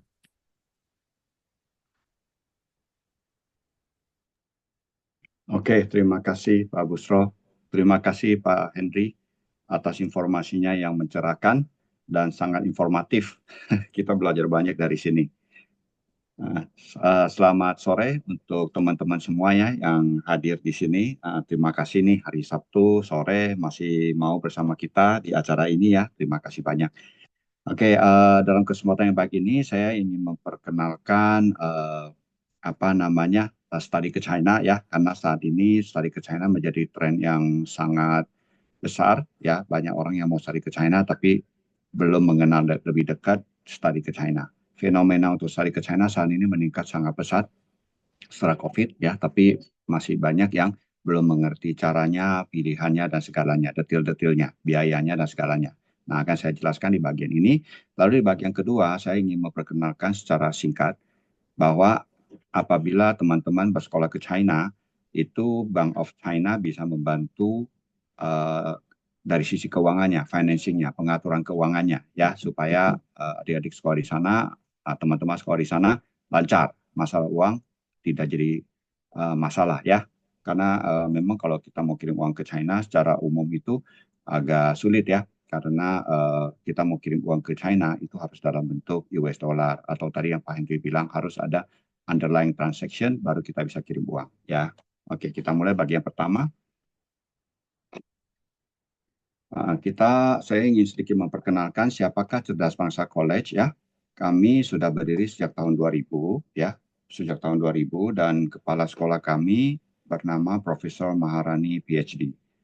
Beliau menamatkan pendidikan S1, S2 dan S3 di Chongguo ya. Nah, bahasan kita hari ini adalah why study in China? Kenapa harus sekolah ke China ya? Pertama kita ingin melihat tren yang sedang diciptakan oleh China di seluruh dunia menjadi translator dunia. Lalu peluang bisnis apa yang kita bisa dapat kalau kita sekolah di China? Lalu benefit apa dari kita sekolah di China? Lalu kedua adalah how to study in China. Bagaimana kita belajar di China ya? Ada 2 cara tentunya, bisa dengan mengambil jurusan kuliah yang berbahasa Inggris atau kuliah yang berpengantar bahasa Mandarin. Lalu berapa sih biayanya sekolah di China? Mahal apa enggak sih? Gitu ya. Kita mulai. Nah, Cerdas Bangsa berdiri sudah 24 tahun. Kami berdiri di tahun 2000. Ya. Kepala sekolah kami Maharani PhD atau disingkat nama panggilannya Chen Laosu. Kegiatan kami kegiatan kami adalah memperkenalkan konsultasi pendidikan studi ke China. Kita ada kelas-kelas di sini, kelas-kelas Mandarin ya. Kami adalah company training dan institutional training. Lalu kita adalah offshore campus dari beberapa univ, artinya kampus yang membuka cabang di Indonesia, di luar negeri ya, yaitu di Cerdas Bangsa. Lalu kita memberikan bimbingan HSK, lalu bimbingan untuk persiapan kuliah. Kami sudah memberangkatkan kurang lebih 3.500 murid ke China. Offshore kampus kami adalah program dengan Capital Normal University di Beijing untuk program 1+3, 1 tahun diselesaikan di Indonesia, 3 tahun sisanya diselesaikan di China, ya di Beijing. Lalu kita juga adalah offshore kampus dari Huaqiao University. Kita telah menamatkan 7 angkatan untuk program S1 dan 5 angkatan untuk program master. Lalu kami juga adalah offshore kampus dari universitas yang ada di Beijing, namanya UIBE, University of International Business and Economics, untuk penyelenggaraan program foundation-nya. Lalu kami juga berhasil membantu kurang lebih 700-an murid yang ingin mencapai target HSK-nya. Ya. Jadi pertama-tama China pengaruhnya semakin terasa di dunia ini ya, sudah menjadi trendsetter dunia di banyak bidang ya. Kalau adik-adik teman-teman mengenal merek-merek ini pasti banyak yang sudah tahu ya. Kenapa kita bisa tahu mereka? Karena mereka sudah go internasional, mereka sudah mendunia sehingga menjadi bahasa kita yang sehari-hari ya. TikTok sudah bukan bahasa asing bagi kita ya kan. Alipay, WeChat Pay, itu juga bukan bahasa asing lagi bagi kita. Jadi BYD ya yang lagi ngetren mobil listrik, BYD itu juga sudah menjadi bahasa sehari-harinya kita. Jadi itu artinya apa? Artinya bahwa pengaruh dunia dari China semakin terasa di kita ya. Dan bukan hanya di kita, di seluruh dunia, tren ini berlangsung di seluruh dunia gitu ya. Nah ini adalah kalau ditranslate ke bahasa sehari-hari untuk keuntungan kita adalah ini adalah peluang bisnis gitu ya. Nah di sana dia bikin tren dunia, bagi kita secara pribadi adalah peluang bisnis. Nah, yang kedua yang kita mau bahas peluang bisnis. Jadi peluang bisnis dengan China, kita berpendidikan di sana, kita tamat kuliah, kita bisa berkarir dengan perusahaan-perusahaan multinasional dari China ya, atau dengan perusahaan-perusahaan multinasional, perusahaan-perusahaan besar Indonesia yang memerlukan orang yang bisa berbahasa Mandarin, karena bahasa Mandarin penting untuk ya menjaring hubungan kerja sama ekonomi atau untuk memperluas ekspansi usaha ya. Atau kalau kita nggak mau bekerja, nggak mau karir secara hidup kita tidak mau sebagai profesional, kita juga bisa menjadi wira swasta. Ya mau berwisata dengan China banyak sekali peluangnya. Mau impor barang yang murah meriah, yang 2.000 perak, 3.000 perak, China menyediakan. Ya kayak pen ini misalnya, ya mungkin 2.000, 3.000 perak sudah dapat, dia ada barangnya. Atau kita mau berbisnis besar-besaran, mesin miliaran rupiah, itu juga di China menyediakan. China adalah pabriknya dunia, jadi apapun yang kita cari, China membuat. Itulah keuntungannya kalau kita sekolah di China, kita punya peluang bisnis yang lebih besar.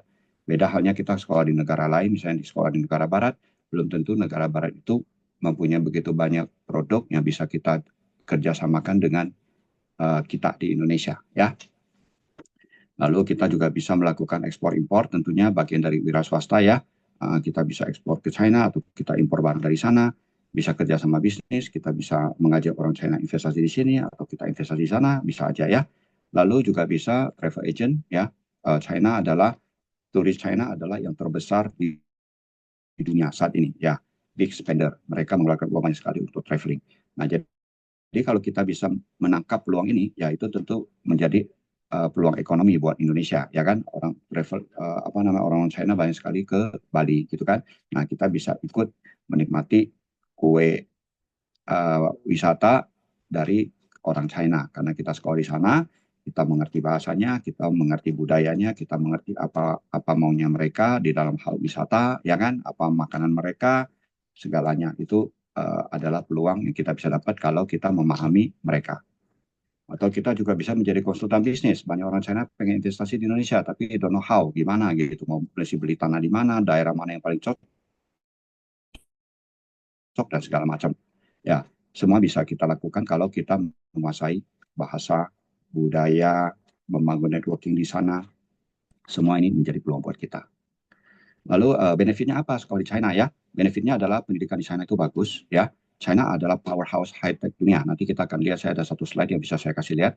Pendidikan China kalau kita lihat di ranking dunia ya, setiap tahun tuh ranking dunia Universitas China semakin banyak, 100 besar, top 100 atau top 300 gitu ya. China universitas semakin banyak masuk ke sana, dan yang sudah di sana semakin meningkat peringkatnya gitu ya.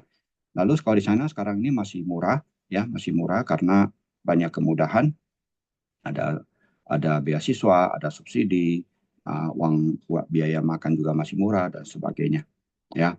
Lalu lulusan gampang cari kerja tentunya karena kita udah bahas ya, dan gajinya pun lebih besar karena menguasai Mandarin. Sekarang banyak sekali perusahaan baik lokal maupun perusahaan China yang memerlukan orang-orang yang bisa berbahasa Mandarin. Ya, dan tentunya karena kita bisa menguasai Mandarin dan banyak orang yang belum bisa bahasa Mandarin, itu membuat karir kita lebih cepat meningkat ya persaingannya. Kalau kita menguasai bahasa Inggris ya persaingan berat karena rata-rata semua orang juga sudah bisa bahasa Inggris ya. Lalu tadi sudah disebut wira swasta ya.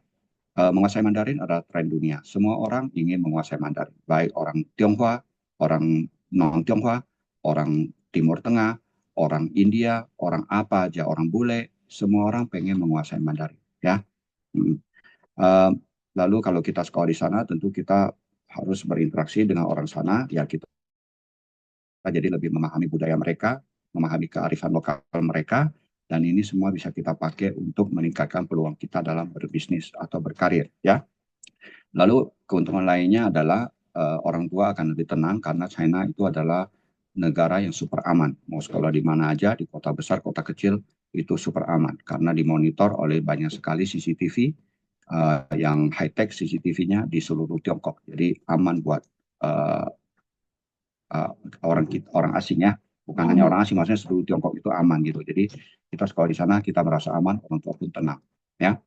Lalu hidup di Tiongkok, kita sekolah di Tiongkok, tentu kita akan berusaha coba hidup di sana, eksplorasi budaya, jalan-jalan, ya semua itu adalah menambah kita punya wawasan. Ya, tadi yang saya bilang itu, jadi di dunia ini ada 44 bidang high tech, ya, yang melakukan research ini adalah suatu institusi Australia, namanya Australian Strategic Policy Institute atau ASPI. Jadi kalau adik-adik pengen tahu lebih lanjut bisa di Google ya. Nah, total ada 44 bidang yang menjadi bidang high-tech dunia. China sendiri mendominasi, memimpin 37 bidang. 7 bidang sisanya itu baru Amerika. Ya, jadi sebetulnya China itu adalah high-tech-nya dunia. Cuman barangkali karena kita jarang punya berita tentang China, kita uh, tidak tidak tahu ini ya. Yang tadi saya bilang, kita antusiasme dunia belajar bahasa Mandarin. Ya, ini saya ada kasih beberapa slide ke orang belajar bahasa Mandarin di Indonesia ya. Ini adalah salah satu institusi yang kami didik ya, namanya Politeknik Keimigrasian, Politeknik Keimigrasian. Jadi sekolah tinggi imigrasi ya, itu bernaung di bawah Kementerian Hukum dan HAM. Nah, ini kami yang menyelenggarakan program Mandarin untuk mereka. Di sini mereka mengucapkan selamat ulang tahun Tiongkok, HUT Tiongkok yang ke-73 ya. Coba kita dengarkan.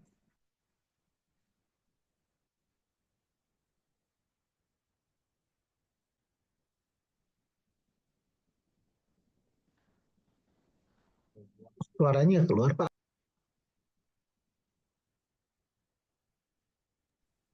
Oke, sebentar ya.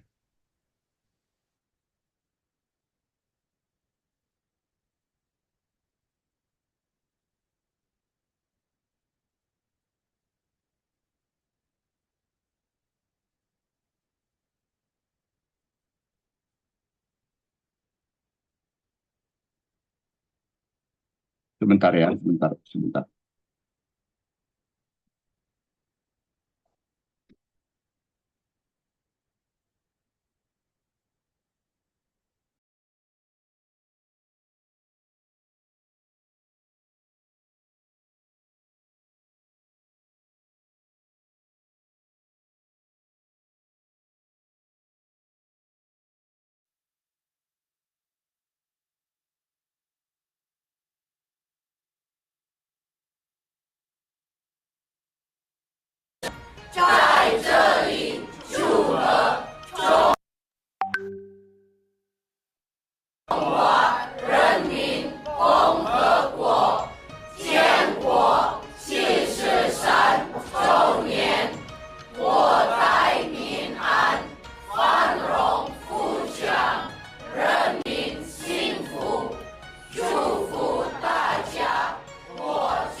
Lalu ini juga ada satu klip lagi ya pendek mengenai ini di tempat kami sendiri belajar bahasa Mandarin ya. Jadi bahasa Mandarin itu sudah digandrungi ya oleh banyak pihak ya, bukan hanya orang Tionghoa saja. Coba kita lihat.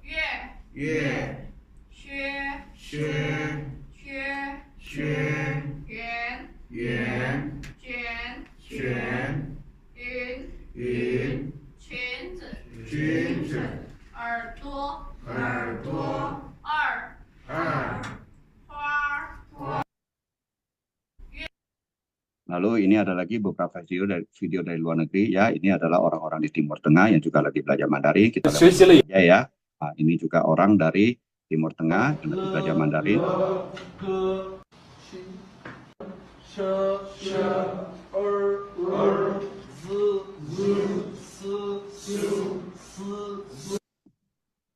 Ya, jadi sekali lagi bahasa Mandarin adalah sedang ngetren di dunia ya. Jadi bagi teman-teman jangan sampai ketinggalan kereta ya, bahwa ini adalah bahasa yang sangat dibutuhkan saat ini untuk karir dan untuk berbisnis ya.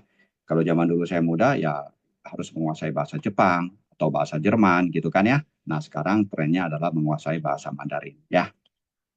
Oke, lalu sekarang kita masuk ke bagaimana caranya kalau saya mau sekolah di China ya. Caranya ada dua. Bisa bersekolah kuliah pengantar bahasa Inggris atau berpengantar bahasa Mandarin. Kalau bahasa Inggris tentunya kita harus mempunyai TOEFL 6,5 ya, TOEFL 6,5 agar kita bisa mendaftar ke program-program bahasa Inggris. Jurusannya juga banyak pilihannya ya, ada bisnis, ada engineering, ya kedokteran, banyak juga pilihannya. Tapi memang tidak sebanyak yang berpengantar pakai bahasa Mandarin ya, nah, begitu ya. Jadi patokannya adalah TOEFL-nya harus 6,5 atau IELTS-nya ekuivalen dengan 6,5 ya. Oke, sekarang yang berpengantar bahasa Mandarin, kuliah di China berpengantar bahasa Mandarin, dia punya cara untuk sekolah di sana itu ada lebih banyak cara ya. Kalau di kami ada 4 cara bagi adik-adik, teman-teman yang untuk sekolah ke China, 4 cara. Nah, tapi harus teman-teman ingat ya. Oh sorry, ini typo, ini harusnya 2024. Jadi sejak tahun 2024 China sudah menerapkan namanya National Entrance Exam atau disingkat menjadi NEA, yaitu ujian masuk nasional. Jadi sebelum kita mendaftar ke universitas, kita sudah harus lulus ujian penyaringan, gitu ya. Jadi ujian penyaringan. Jadi China memang sedang terus memperbaiki, meningkatkan dia punya kualitas, termasuk kualitas menerima murid asing dari luar negeri. Ya, jadi kita harus punya level tertentu dulu secara Mandarin dan matematika, baru dia bisa menerima kita. Ya. Nah, jadi kalau misalnya adik-adik sudah punya HSK 5 dan sudah lulus mengikuti ujian NEA, adik-adik sudah bisa kuliah S1 langsung. Ya. Nah, tapi masalahnya kalau kita datang ke ujian NEA, ujian nasional itu terus hanya mengandalkan HSK 5 ya, itu kemungkinan akan kesulitan dalam hal mengerjakan soal matematika karena soal matematika sendiri pun dalam bahasa Mandarin. Kita mempelajari HSK itu adalah bahasa Mandarin umum ya. Itu bukan bahasa Mandarin spesifik buat kita kuliah. Jadi akan ada challenge-nya, ada tantangannya tersendiri di sana saat kita ingin lulus dari ujian masuk nasional ya. Nah, jadi cara pertama adalah HSK 5 dan lulus ujian nasional. Atau cara kedua, step kedua ya, kita ngomong kedua. Ini yang pertama, udah kita bahas. Kita harus HSK 5 dan mengikuti ujian nasional. Nah, yang sekarang adalah kita mengikuti program persiapan kuliah, yaitu International Foundation Program. Setelah itu kita bisa ke kuliah mendaftar di salah satu dari 40 universitas yang bekerja sama dan mendapatkan beasiswa ya. Jadi program foundation ini akan menyiapkan kita lebih lengkap, lebih well-rounded ya, lebih lengkap. Jadi di dalamnya nanti ada program bahasa Mandarin umum yaitu HSK, lalu bahasa Mandarin akademis, lalu ada matematika dalam Mandarin, lalu ada pelajaran-pelajaran yang berhubungan dengan jurusan kita. Misalnya kita mau ekonomi, ya nanti pelajaran ekonominya ada. Kalau kita mau engineering, ya nanti ada pelajaran engineeringnya gitu. Matematikanya pun matematika engineering gitu ya. Nah, jadi nanti pada saat kita mau ikut entrance National Entrance Exam akan kita lebih siap tentunya. Dan juga ilmu yang kita dapat dari foundation tentu akan sangat berguna di bangku kuliah ya, karena nanti kita akan membaca textbook semua dalam Mandarin, termasuk soal matematikanya, soal segala macam textbook ya. Jadi program foundation ini ya diselenggarakan oleh suatu konsorsium pendidikan yang bernama China Campus Network. China Campus Network itu mempunyai 40 universitas yang menjadi anggota konsorsiumnya. Total di mana kita belajar foundation itu ada di 8 universitas di kota-kota berbeda ya. Jadi foundationnya kita siapkan di China, bukan di Indonesia, kita siapkan di China. Setelah itu kita baru ke universitas yang kita pilih, yang dari 40 tadi itu ya.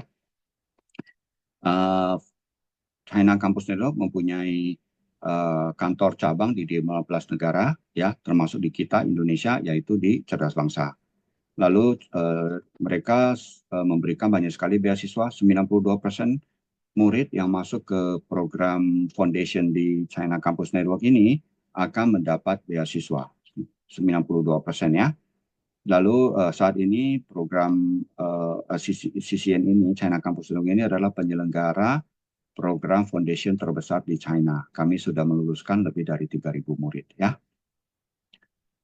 Jadi sekali lagi HSK adalah tidak cukup untuk kuliah. Jadi HSK itu sekali lagi adalah bahasa Mandarin umum ya, bukan bahasa Mandarin spesifik buat kuliah. Nah, jadi kalau kita bikin secara grafik, barangkali bisa seperti ini. Ini adalah kondisi di mana anak datang kuliah itu hanya mengandalkan bahasa Mandarin umum, yaitu HSK. Ya, HSK 4, HSK 5, HSK 6. Ya, jadi dia masih banyak pintu-pintu atau skill-skill yang harus dia kuasai, dia belum menguasai untuk kuliah. Kalau konsep kami adalah kita menyiapkan anak itu secara all-rounded, secara keseluruhan. Jadi ada bahasa Mandarin umum, bahasa Mandarin spesifik buat kuliah. Ya, kalau dia ekonomi ya bahasa ekonomi, kalau dia sains ya bahasa sains. Lalu ada pelajaran-pelajaran yang berhubungan subjeknya, ada pelajaran ekonomi atau business study atau pelajaran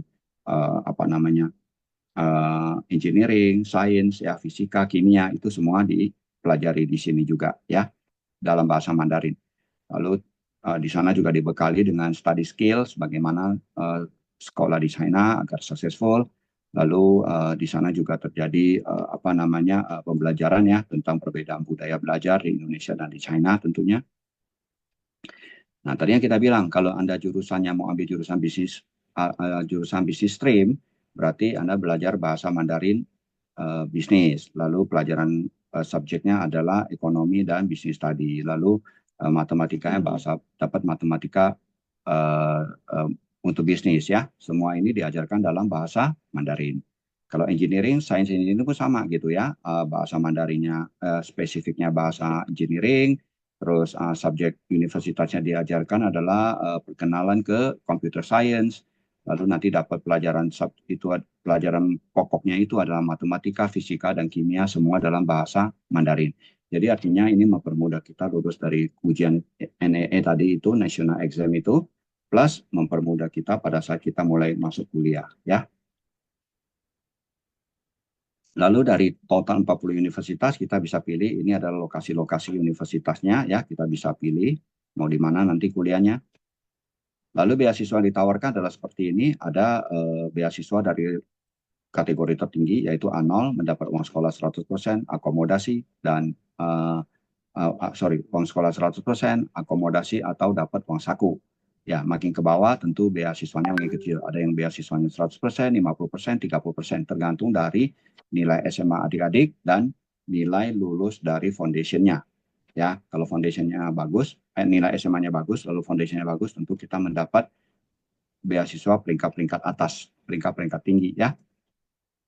Nah, ini adalah grafik yang kita susun, statistik yang kita susun dari anak-anak kami yang sudah lulus dari foundation dan sudah masuk ke universitas. Dari 3 bar ini, 1, 2, 3 adalah yang mendapat beasiswa. Ini mereka adalah yang mendapat beasiswa. Yang self-funded justru yang paling rendah, yaitu hanya sedikit. Ya, dari ini total ini lebih dari 90% dapat beasiswa. Hanya ini yang 8% yang tidak mendapat beasiswa. Jadi yang lebih dapat beasiswa lebih banyak daripada yang tidak dapat. Ya. Kira-kira biaya foundation dan biaya kuliah adalah seperti ini. Kita bisa lihat, ini adalah foundation yang 10 bulan, ya, atau 1 tahun. Ini adalah foundation yang 5 bulan atau setengah tahun. Kalau kita masukkan semua biayanya di sini, biaya foundation, lalu biaya kuliah 4 tahun, lalu kita berasumsi kita mendapat beasiswa 50% aja, ya tidak usah 100%, tidak usah pakai uang saku segala, uang dormitory, tidak usah, kita hanya asumsi uang sekolah dapat 50% aja beasiswa, itu total biaya per tahunnya kurang lebih 107 juta, sudah all in, ya, sudah termasuk uang sekolah, dormitory, beli buku, makan, cuci baju, tiket pesawat, medical check up, bikin perizinan di China ya, resident permit, asuransi pelajar, visa, segala macam, ini semua udah all in. Adalah biayanya sekitar 107 juta per tahun. Ya. Nah, kalau kita ambil yang foundation yang lebih pendek, 5 bulan, rata-rata biaya per bulannya, per tahunnya adalah 100 juta, kurang dari 100 juta ya, per tahun. Nah, jadi kita bisa lihat kuliah di China itu sebetulnya masih murah sekali ya, dibandingkan dengan ke negara lain.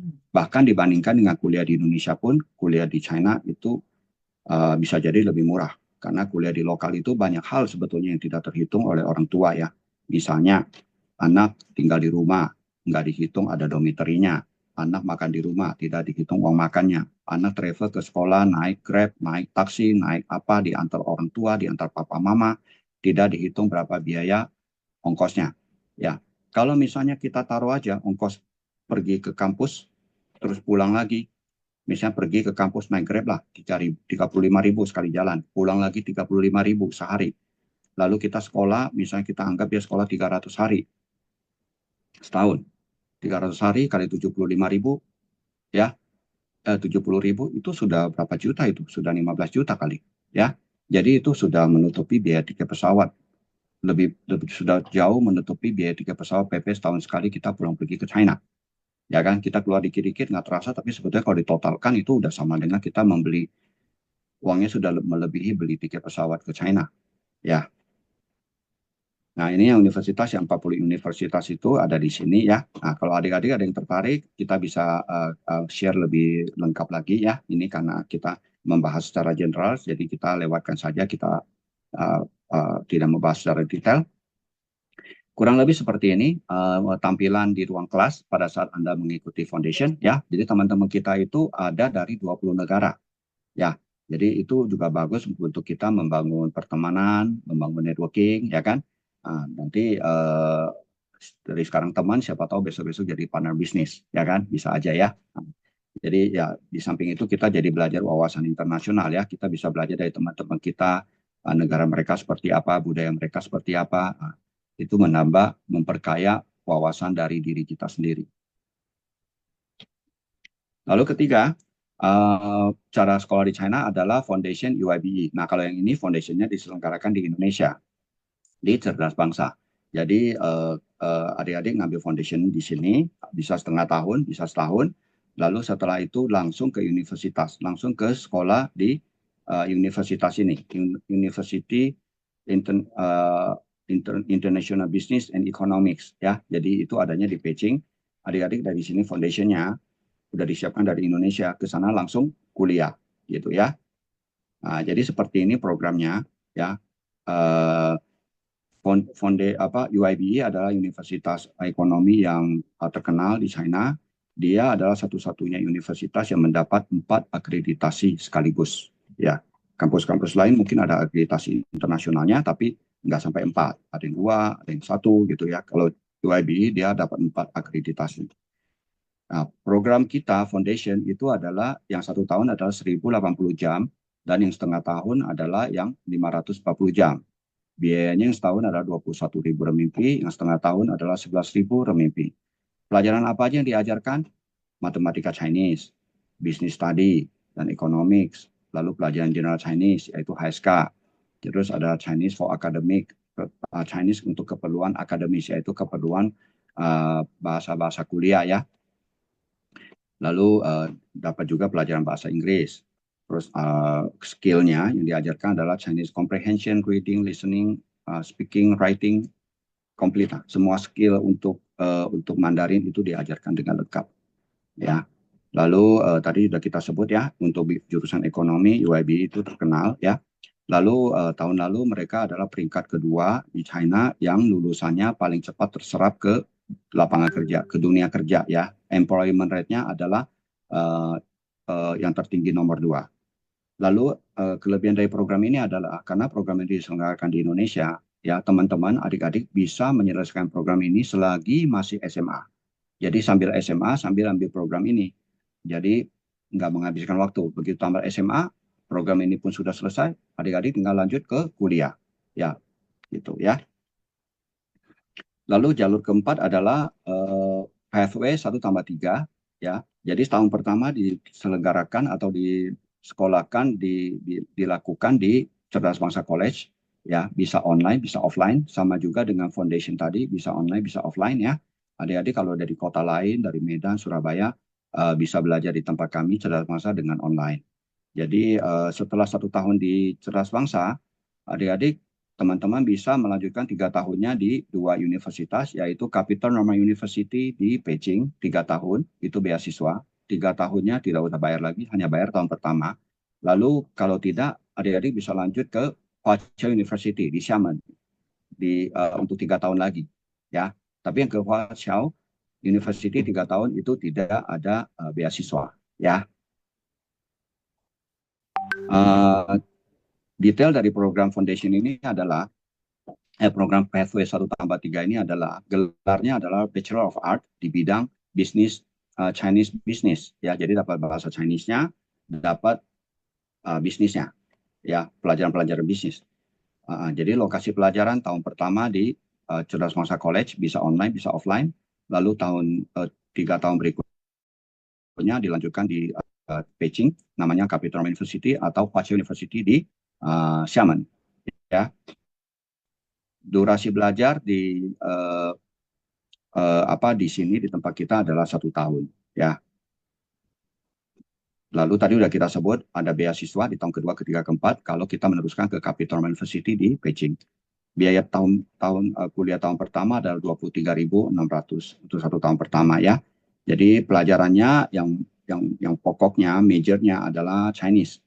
Lalu yang minornya adalah bisnis, pelajaran-pelajaran bisnis. Jadi kita punya 2 skill utama kita adalah Chinese, skill secondary kita adalah bisnis ya. Dan enaknya dari program ini adalah tidak ada pelajaran matematika. Jadi bagi teman-teman yang tidak suka matematika, program ini mungkin cocok. Jadi dapat Chinese-nya secara mendalam karena memang ini programnya majornya adalah Chinese. Dan juga mendapat skill, keterampilan atau pengetahuan di bidang bisnis, di bidang ekonomi.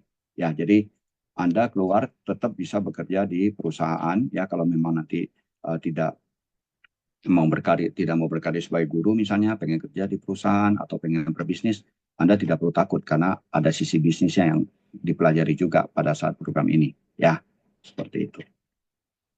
Biayanya pun tidak mahal ya, kurang lebih setahun itu adalah 70 juta all in. 70 juta all in ya. Itemnya sama, bisa dilihat di sini item-itemnya ya. Ada uang sekolah, ada tahun pertama uang sekolah, lalu ada tahun kedua, ketiga, keempat sudah tidak ada uang sekolah ya. Lalu ada biaya akomodasi tentunya, ada perizinan, resident permit ya, asuransi, uang makan, uang cuci baju, textbook, segala macam ya. Tiket pesawat juga sudah kita hitung ke dalam, 3 kali pulang pergi ya, karena 3 tahun Anda di sana kan ya, 3 tahun pulang pergi. Jadi total biayanya hanya 70 juta per tahun ya kan. Ini saya rasa murah banget dibandingkan dengan kuliah di Indonesia pun ini sudah murah sekali ya. Oke, jadi poin terakhir adalah berapa biayanya, ya, berapa biayanya. Biaya untuk keseluruhan ya, bukan hanya program yang tadi saya sebutkan itu ya, biaya keseluruhan kuliah di China itu secara overall, secara umum, secara general adalah seperti ini. Untuk yang mengambil program bahasa itu biaya apa namanya per tahunnya adalah 15.000 sampai 26.000 ya. Jadi ini kita bisa pecah dua, ada yang hanya mengambil bahasa ya setengah tahun, lalu nanti setengah tahun aja sudah berhenti, atau mau yang 1 tahun. Nah, yang kita hitung ini adalah yang 2 semester, yang 1 tahun, yang dua kali sekolah ya, 2 semester gitu maksudnya. Jadi biayanya seperti ini. Lalu kalau ini bahasa saja, kalau ini kan kuliah S1 dengan pengantar bahasa Inggris dan Mandarin. Kalau yang Inggris adalah sekitar 20.000 sampai 50.000. Range-nya memang jauh ya, ada yang murah, ada yang mahal. Lalu yang pakai bahasa Mandarin itu range-nya lebih kecil. Jadi 18.000 sampai 28.000 renminbi per tahun. Ini semua per tahun ya. Lalu biaya makan kita mengestimasikan anak-anak makan 3 kali sehari di kantin sekolah itu setahun kena 14.000 sampai 18.000 renminbi ya. Jadi tergantung kan style makan orang beda-beda. Ada yang makannya banyak, ada yang makannya dikit, ada yang lebih makan yang daging, ada yang sayur, macam-macam ya. Nah, jadi kita kasih range adalah 14.000 sampai 18.000 renminbi. Lalu dormitory sekitar 10.000 sampai 15.000 renminbi per tahun. Itu kira-kira biaya. Jadi kalau kita totalkan semua ini dalam rupiah ya, all in, kurang lebih kuliah di China itu adalah 95 juta sampai 130 juta. Ya, 95 juta sampai 130 juta. Include all this ya, uang sekolah, dormitory, makan 3 kali sehari, tiket pesawat pulang pergi, biaya visa, dokumen, asuransi pelajar, textbook, medical check-up, dan lain-lain. Jadi udah all in lah. Yang belum termasuk di sini hanya uang jajan ya. Kurang lebih seperti itu struktur biaya kuliah di China. Lalu saya juga ingin memperkenalkan sedikit produk kami di Cerdas Bangsa. Produk kami di Cerdas Bangsa selain konsultan pendidikan ke China, kami ada program seperti membantu murid-murid untuk membayarkan uang sekolah.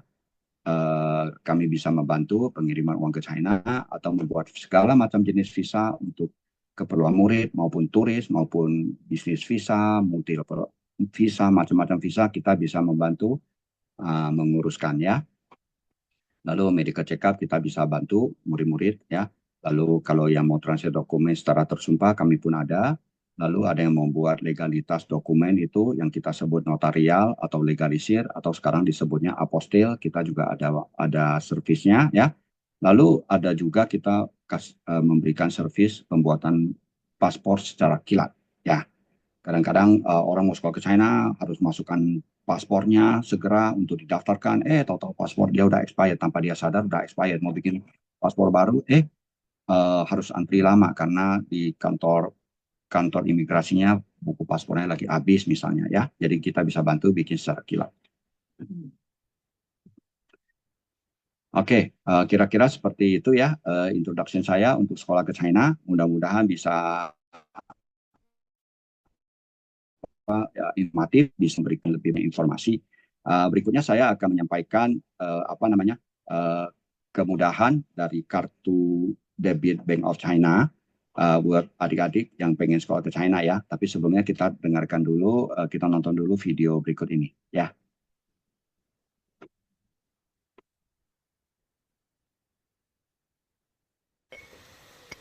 Kehidupan baru akan segera dimulai.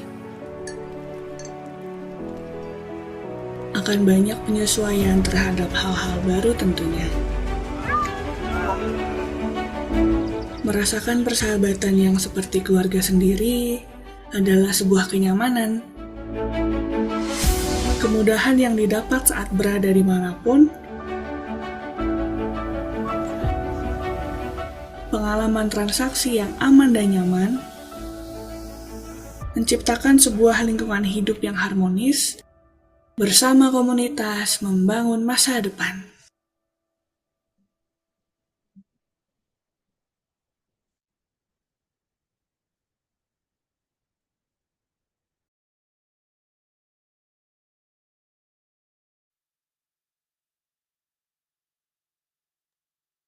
Oke, kita lanjut ya. Nah, sekarang saya ingin sedikit membahas tentang kartu debit Bank of China. Ini sangat berguna sekali bagi adik-adik yang mau sekolah ke China ya. Jadi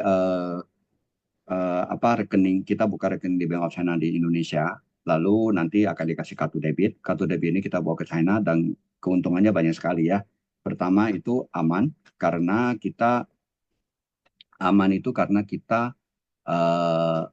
memasukkan uangnya, baik itu renminbi maupun rupiahnya, ke rekening kita sendiri di Bank of China di Indonesia. Oke, setelah itu karena kita udah di China, kita bisa ambil uang itu dari ATM sendiri gitu ya. Jadi kita nggak melalui jaringan bank lain gitu ya. Kita isi ke rekening kita, lalu kita ambil sendiri dari rekening kita juga di sana. Jadi aman. Lalu cepat. Jadi begitu papa mama misalnya isikan uang ke rekening teman-teman nih di Bank of China, ya setelah diinput oleh bank, saat itu juga, detik itu juga sudah bisa ditarik di China. Cepat sekali. Jadi kalau kita misalnya setor ke bank, kita minta bank transferkan uang itu ke rekening kita di China, misalnya kita buka rekening lagi di China, lalu kita minta, orang tua minta bank ABC misalnya transfer uangnya itu ke rekening kita di China, itu butuh waktu 2-3 hari ya. Dan ada kemungkinan juga nggak sekaligus bisa masuk karena salah nama sedikit kena tolak, alamat bank salah sedikit kena tolak, segala macam. Jadi harus persis gitu. Kalau salah sedikit kena tolak. Jadi kemungkinan kita 3 hari kemudian belum tentu kita bisa terima uang, ya kan? Karena kalau ada kesalahan kena tolak. Nah jadi kalau kartu Bank of China tidak, kita kapan aja kita bisa ambil uang dengan cepat gitu ya. Ambil lalu kita setorkan lagi aja ke bank lokal kita, karena bank lokal kita itu nanti akan terhubung ke Alipay atau UCP kita. Lalu murah ya karena Bank of China itu memberi biaya gratis buat penarikan uang di China. Jadi lebih murah tentunya daripada kita transfer ke bank ya. Kalau kita ke bank, kita minta bank transferkan uang kita secara international transfer ya. Kita sebut SWIFT itu, kita minta dia transfer ke bank kita di China itu. Mungkin $9 atau lebih gitu ya. Nah, lalu kartu Bank of China ini bisa dipakai di seluruh China. China itu punya agak sedikit agak sedikit beda dengan Indonesia ya. Karena misalnya kita bikin kartu di Beijing, kartu bank di Beijing, kita buka rekening di Beijing dikasih kartu kan. Kartu ini kalau kita pakai di kota Beijing, oke. Tapi kalau kita pakai di kota sebelahnya aja, di Tianjin misalnya, cuma di kota sebelahnya Beijing, itu sudah kena biaya loh, karena dianggap dari luar kota. Nah, sedangkan kartu Bank of China tidak. Jadi kita pakai di seluruh China aman-aman aja. Mau tarik uang oke, mau dipakai buat belanja di toko-toko di kota manapun di China itu tidak ada batasannya ya. Lalu kartu Bank of China ini kalau buat pelajar itu bisa dipakai sebagai media numpang lewat. Jadi artinya kita daripada kita transfer uang secara internasional ya pakai SWIFT tadi itu ya yang kita bilang tadi 3 hari belum tentu bisa masuk. Kita sebagai numpang lewat, papa mama setor ke bank lokal Bank of China di Indonesia, lalu adik-adik kamu udah di China, ya kan udah di sana. Nah begitu papa mama store diinput oleh staf bank, uangnya udah masuk, udah langsung bisa diambil juga, langsung diambil saat itu juga di kota adik-adik berada di China. Jadi numpang lewat ya. Nah, untuk informasi lebih lanjut, kalau mau tahu tentang produk ini, syarat-syarat pembukaan dan seterusnya, bisa menghubungi Bank of China terdekat ya. Kira-kira seperti itu sharing dari saya pada sore hari ini. Ya, kita kembalikan ke Pak Busro.